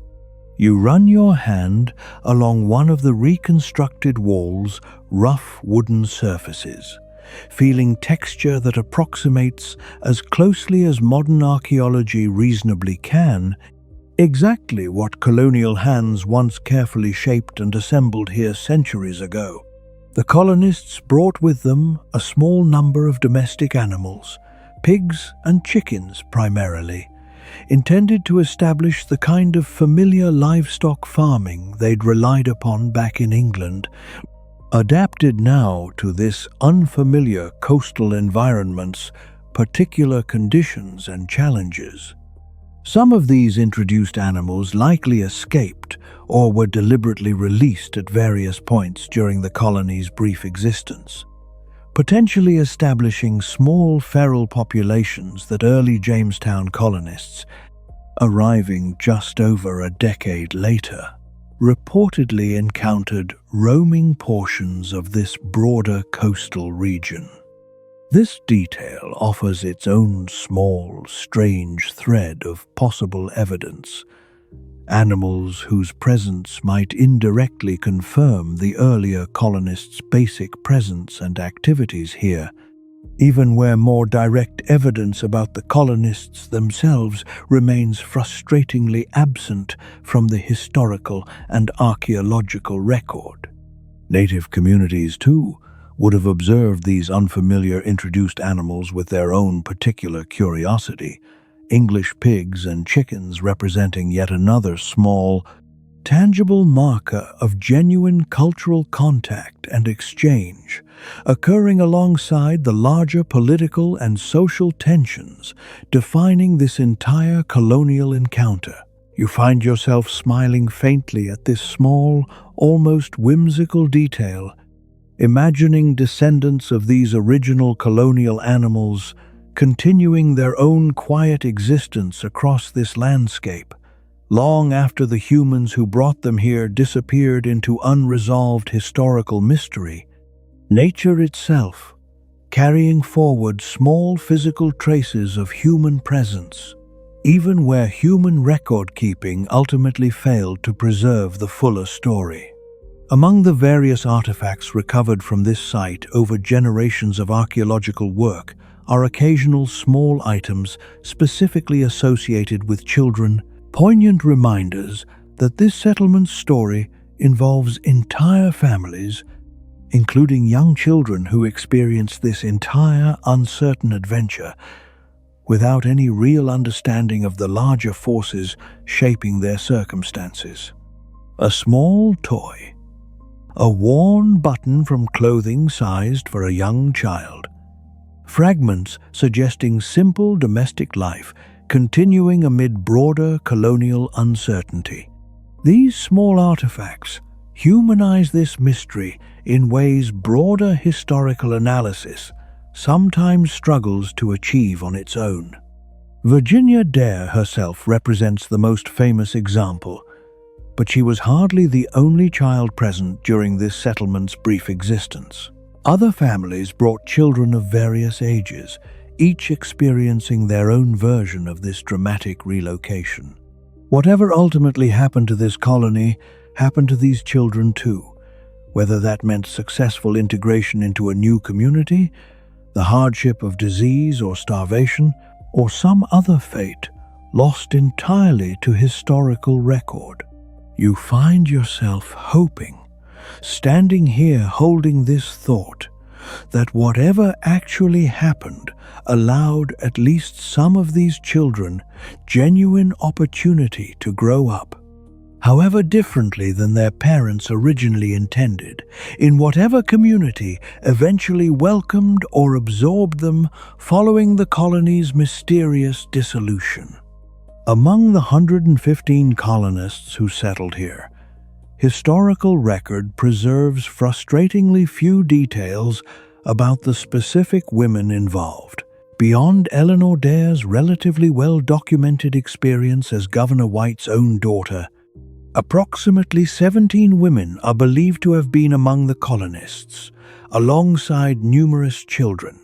Yet historical documentation from this period, shaped heavily by the priorities and biases of male colonial administrators and chroniclers, preserves remarkably little detail about these women's individual identities, experiences, or specific roles within the fledgling settlement's daily life. We know they would have managed households under genuinely difficult circumstances, adapting European domestic practices to unfamiliar materials and conditions, likely developing practical knowledge exchange with native women regarding local food preparation, medicinal plants, and other essential survival skills that pure documentary record from male colonial officials rarely bothered recording in any detail.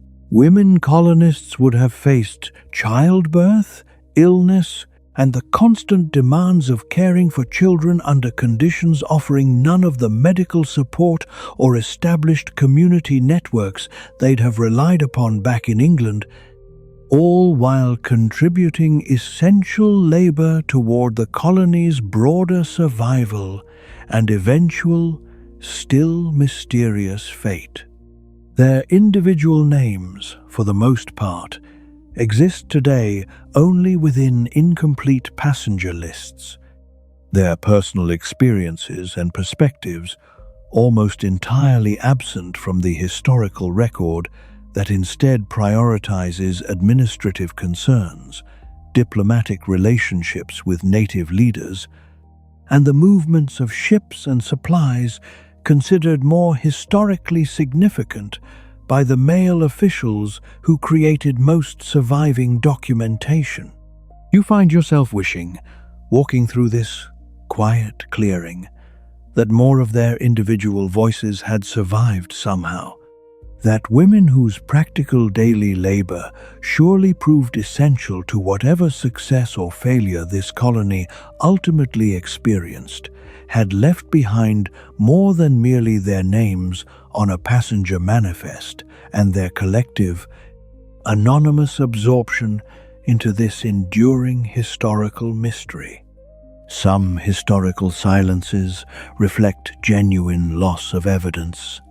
Others reflect more uncomfortably whose experiences earlier record keepers simply considered worth preserving in the first place.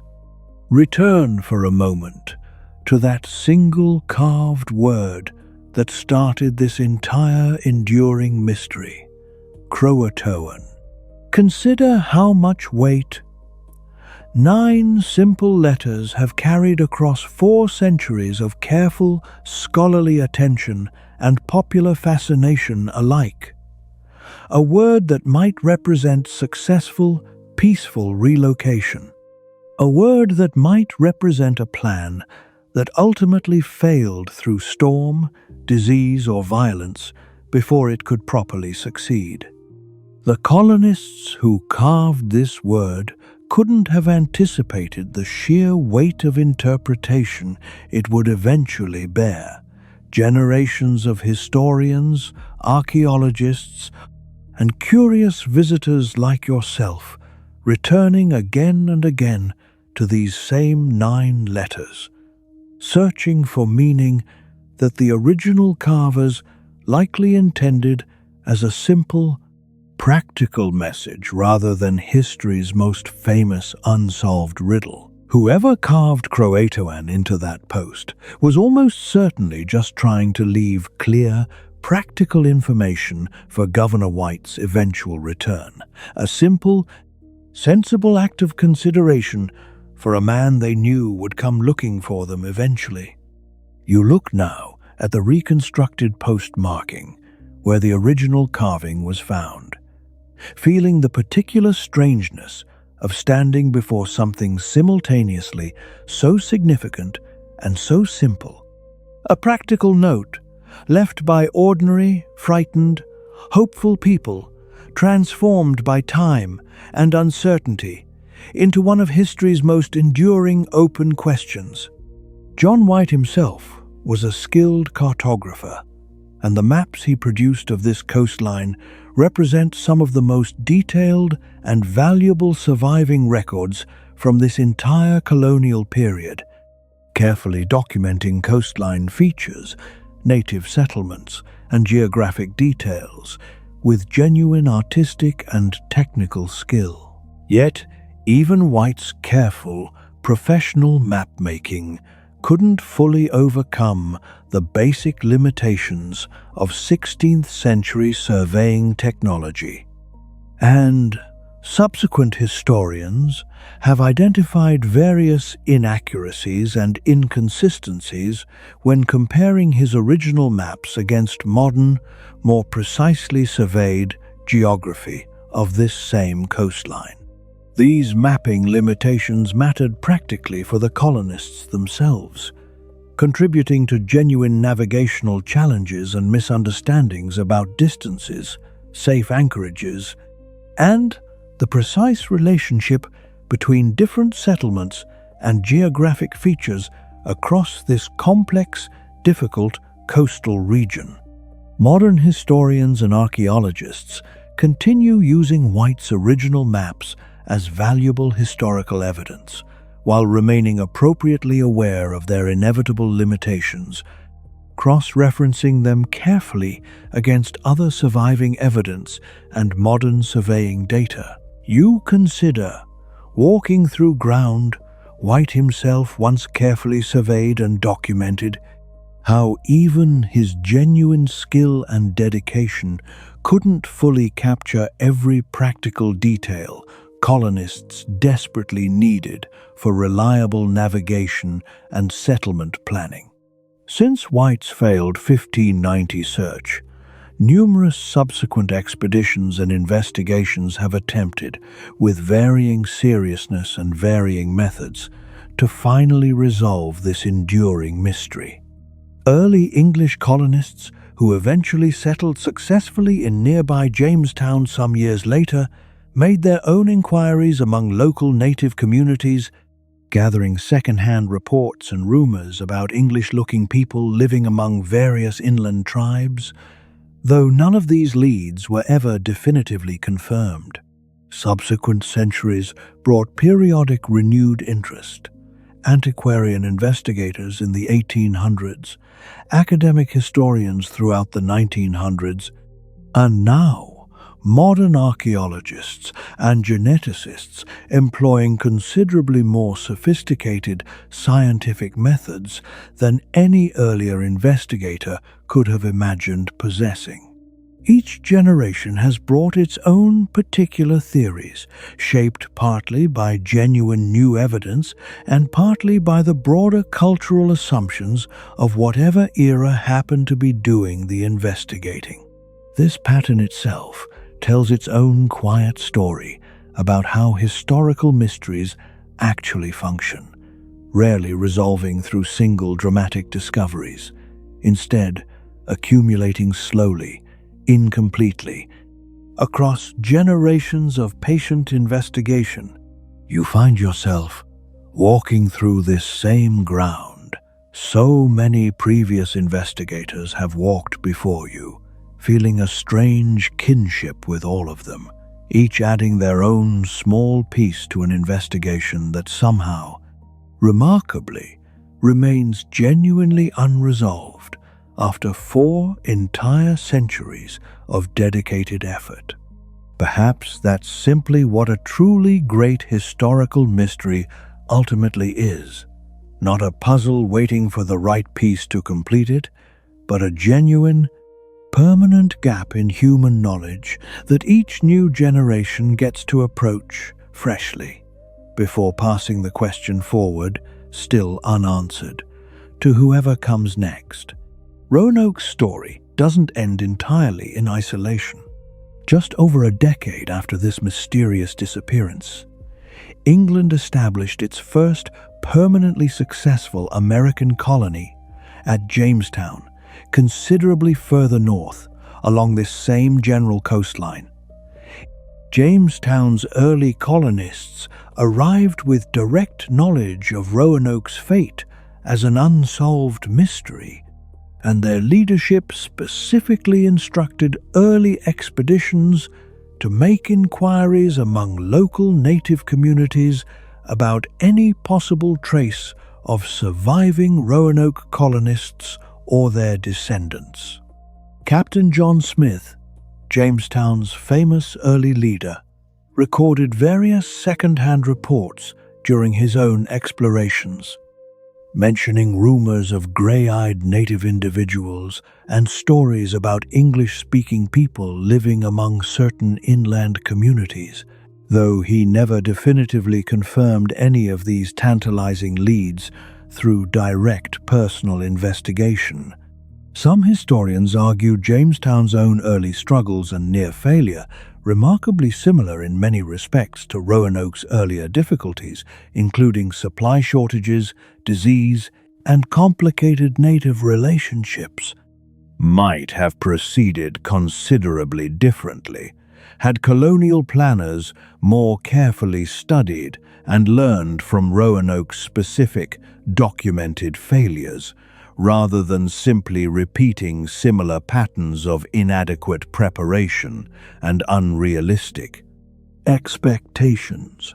Jamestown's eventual survival, despite experiencing its own catastrophic early mortality rates during what colonists grimly termed the starving time, demonstrates both how genuinely difficult early American colonization actually was, and how narrowly circumstances separated ultimate colonial success from the kind of complete disappearance Roanoke experienced just years earlier.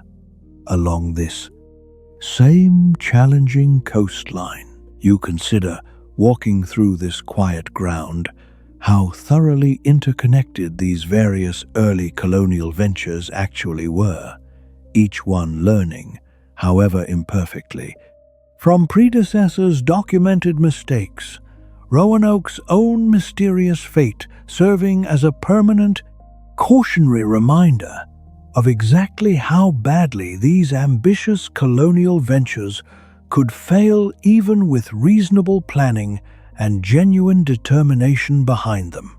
Beyond the tree line, you find a path leading toward the shore itself, sand giving way beneath your feet as pine forest thins into the more open, wind-swept landscape characteristic of this entire barrier island coastline.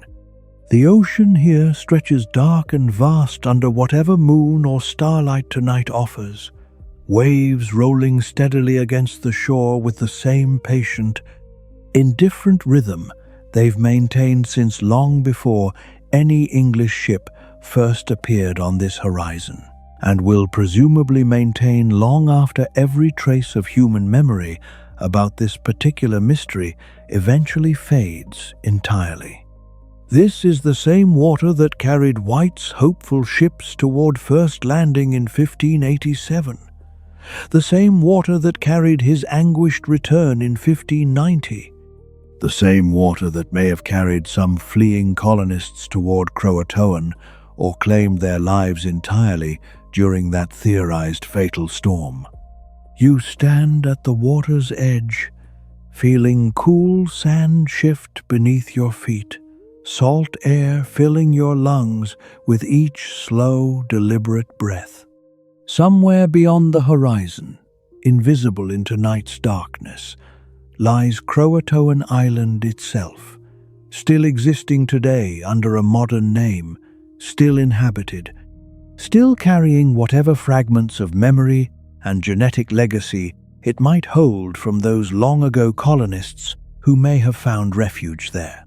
Tonight, you simply stand here, at the edge of the same ocean that witnessed everything that happened and everything that remains unknown, letting its patient, ancient rhythm slowly, gradually begin working its own particular calm into your tired, thoughtful mind.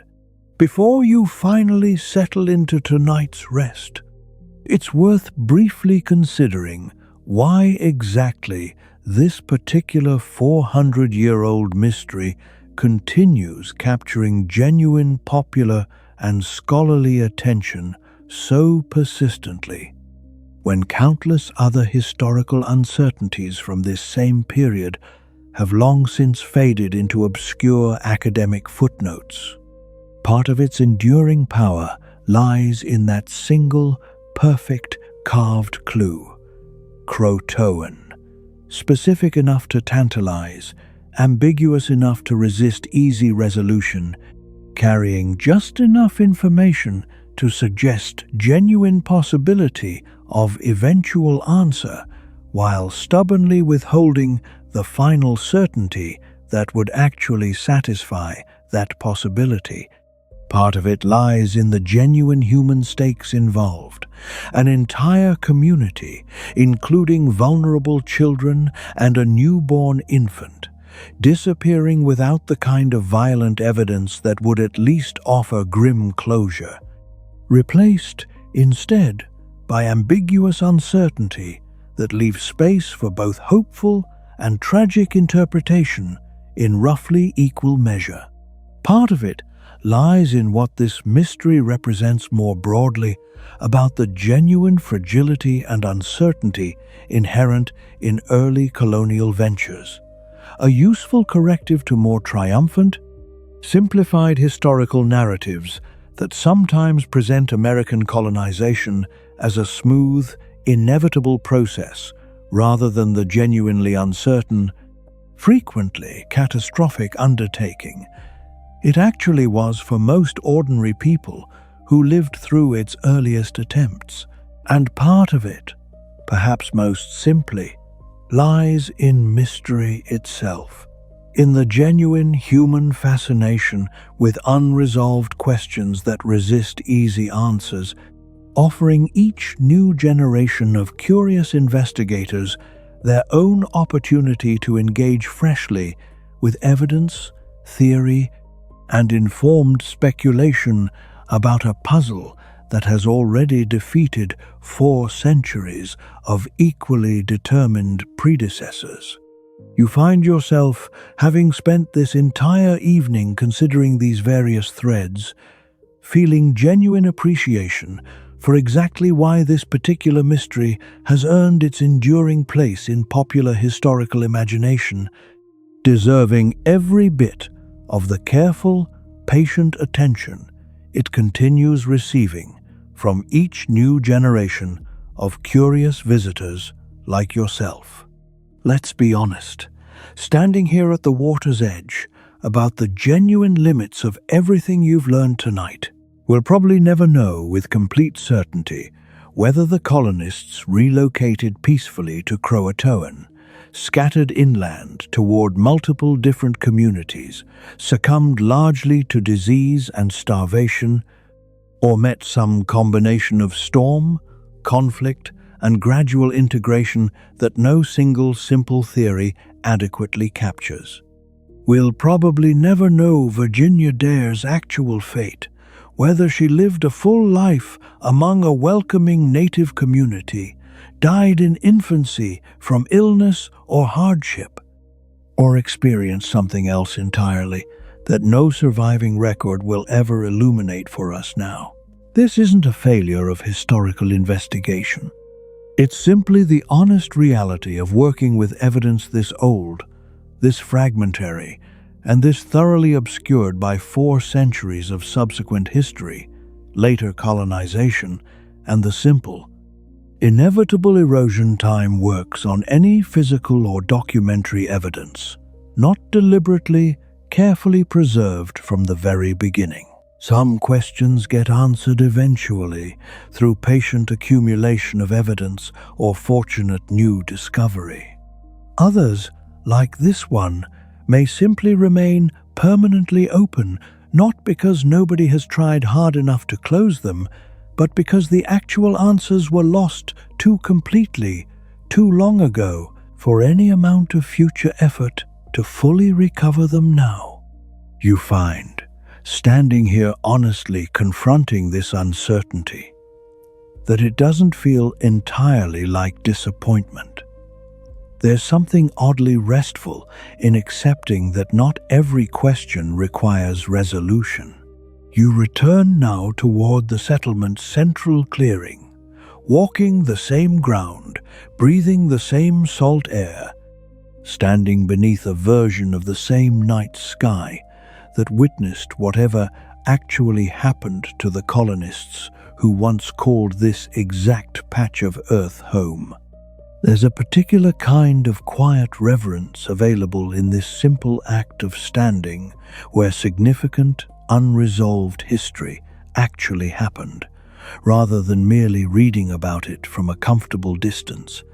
But you can offer this: quiet attention, genuine curiosity, and the simple respect of remembering that behind every historical mystery, however famous or however old, stand actual individual human beings who lived complete, complicated lives before becoming eventually a puzzle for future generations to debate. Eleanor Dare, exhausted from her ocean crossing, giving birth to hope itself in the form of her daughter Virginia, George Howe, killed while simply searching for food to help sustain his community.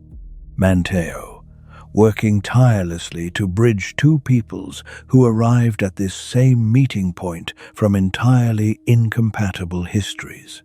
John White, the anguished father and grandfather who spent the remainder of his own life never knowing his family's actual fate.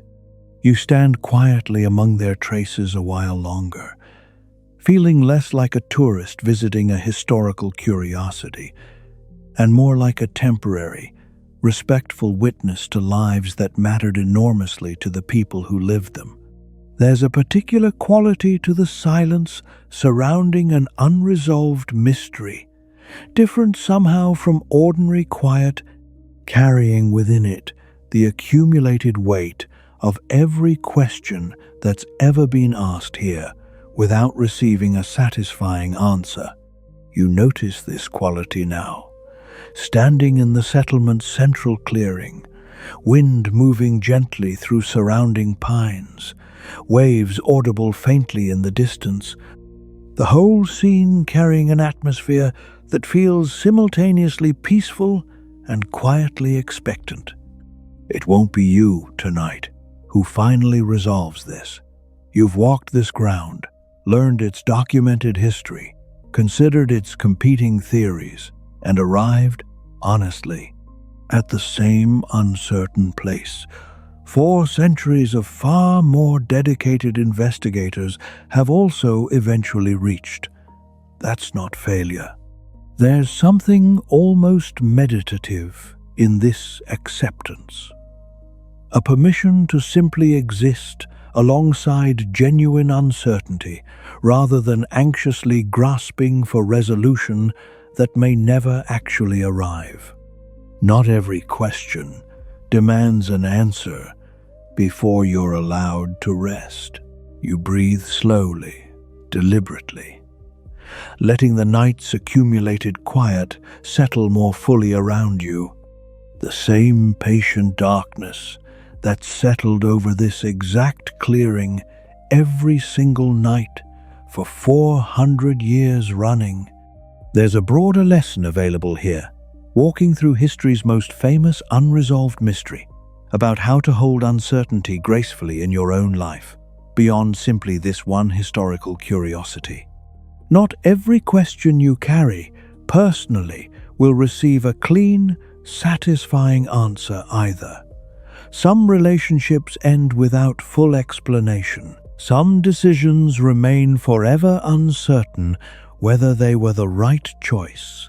Roanoke offers, in its own strange way, a kind of permission to sit with genuine uncertainty without demanding it resolve itself before you're allowed to move forward. The colonists who lived here, whatever ultimately happened to them, faced their own overwhelming uncertainty with whatever courage and practical resourcefulness they could manage, making difficult decisions without any guarantee those decisions would prove correct. You find something quietly instructive in that example. Uncertainty doesn't have to feel like failure.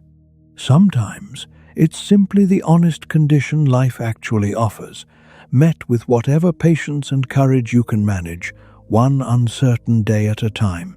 Tonight, standing here, you're allowed to feel that same quiet acceptance settling into your own tired mind, permission to release whatever unresolved questions you've been carrying, at least for these next few remaining hours, and simply rest.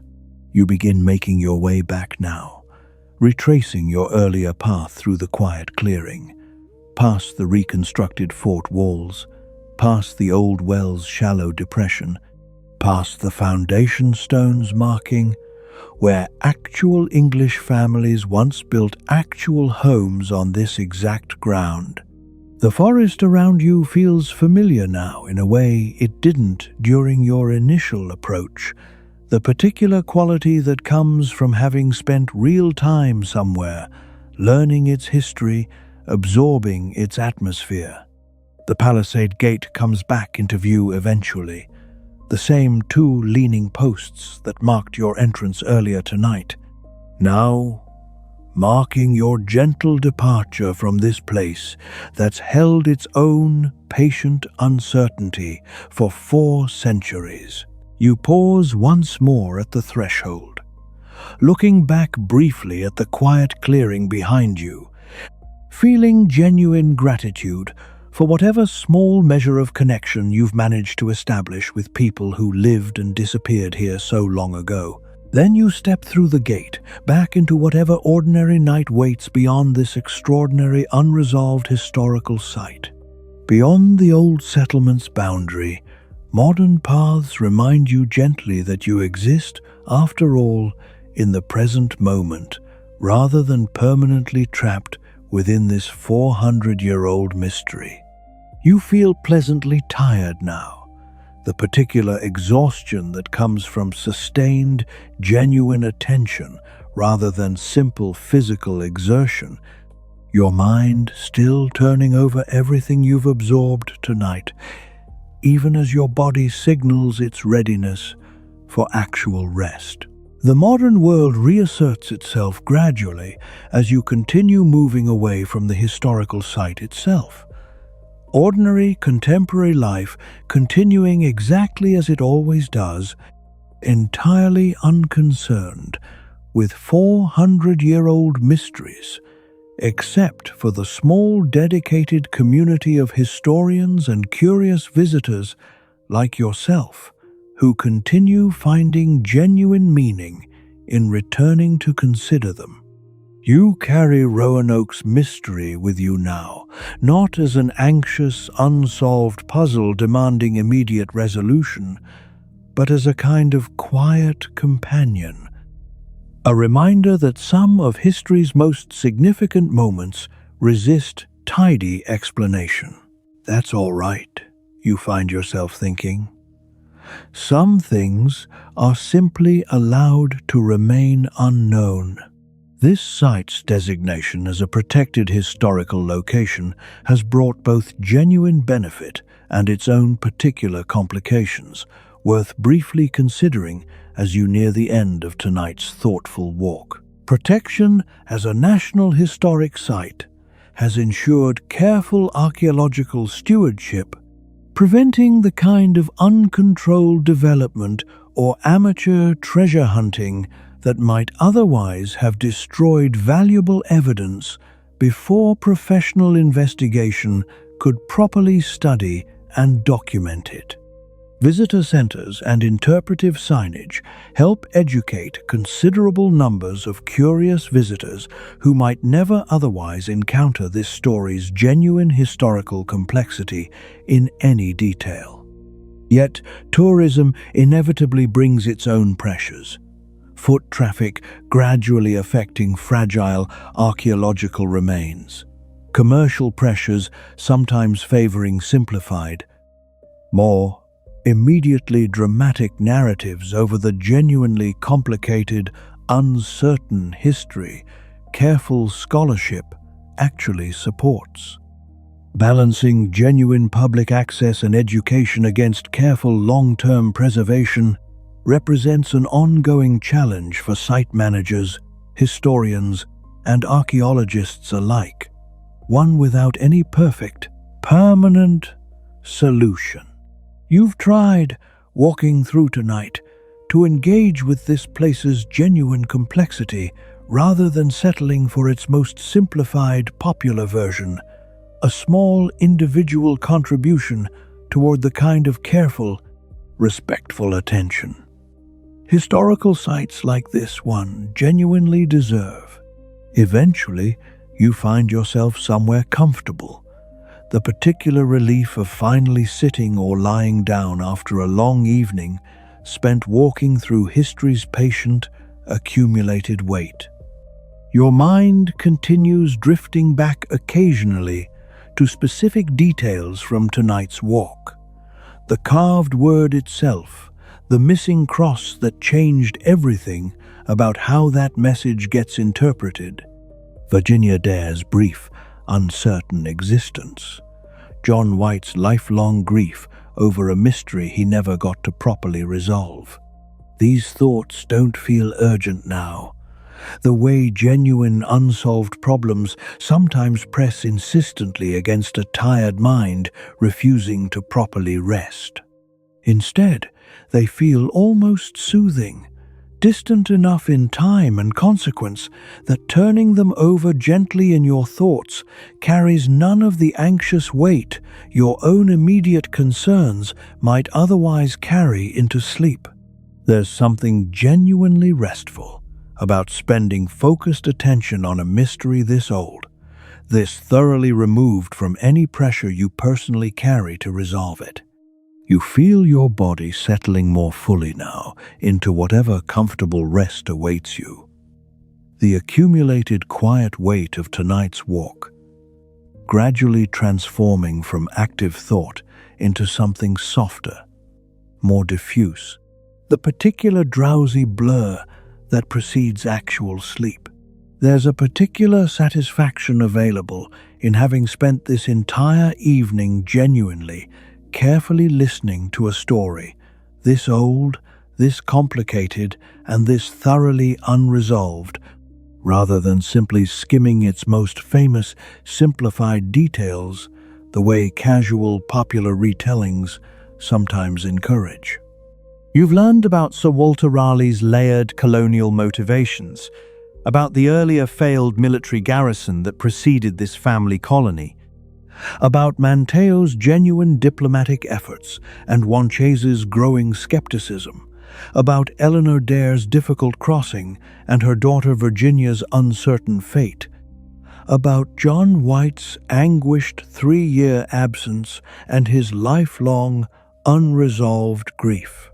You've considered disease, drought, storm, conflict, and peaceful integration as competing explanations, weighing each theory's genuine merits and limitations, rather than simply accepting whichever single explanation happened to feel most immediately satisfying or dramatic.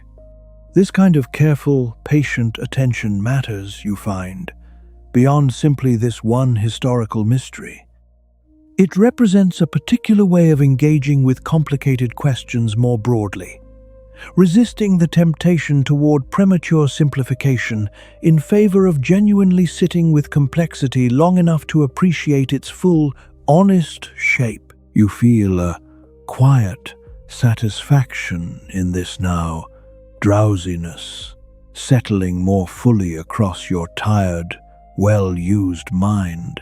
The particular contentment that comes from having given a genuinely complicated question the careful, respectful attention it actually deserves, rather than rushing past it toward whatever simpler, more immediately comfortable version might have been easier to hold. That satisfaction follows you gently now toward sleep, mixing pleasantly with the accumulated physical tiredness of tonight's long, thoughtful walk through history's patient, unresolved silence. Before sleep fully claims you, you find yourself considering, briefly, what exactly you're taking forward from tonight's quiet historical walk. Not resolution, certainly. You arrived without answers, and you're leaving the same way, carrying instead a richer, more detailed appreciation for exactly how complicated and how genuinely uncertain this particular historical mystery actually is. You're carrying, too, a kind of quiet companionship with the actual people involved. Eleanor and Ananias Dare, their daughter Virginia, George Howe, Manteo, John White, and the many other colonists whose individual names history never preserved, but who nonetheless lived complete, complicated lives before disappearing into this enduring, collective mystery. And perhaps, most usefully, you're carrying a small measure of genuine peace with uncertainty itself, A reminder that not every question in your own life needs immediate resolution, that some mysteries, held with patience and genuine curiosity rather than anxious demand, can simply be allowed to remain open without that openness feeling like failure. Your eyes grow heavier now, thoughts softening further. The particular details of tonight's walk beginning to blur gently at their edges, the way memories always do just before sleep properly arrives. Your final clear thought, before sleep finally fully claims you, returns once more to that single carved word, standing alone on its weathered post in the quiet dark you've just spent these past few hours walking through. CROATOAN. 9 letters, carrying 4 centuries of accumulated human curiosity, careful scholarship, occasional fraud, genuine grief, and enduring, patient wonder. 9 letters that meant, almost certainly, something simple and practical to the person who carved them. Here is where we've gone, in case you come looking for us.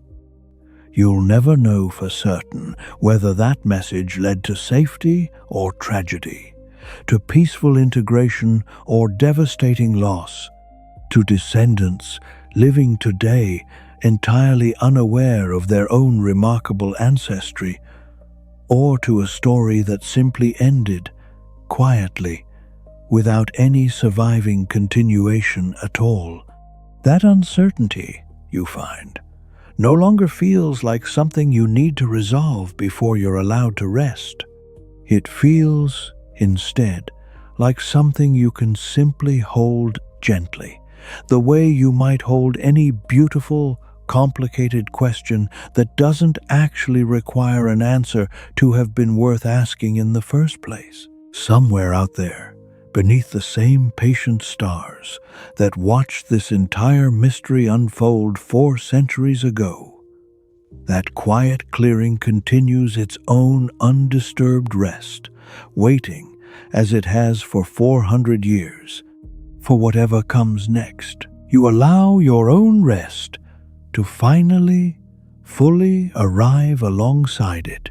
Close your eyes. Let the old fort continue standing quietly in the dark, exactly as it has for centuries. Let the ocean keep whatever secrets it's decided to keep, and sleep the way this ancient, patient mystery has taught you tonight, that some questions are simply meant to be carried gently rather than solved before you're finally, peacefully allowed to let them go.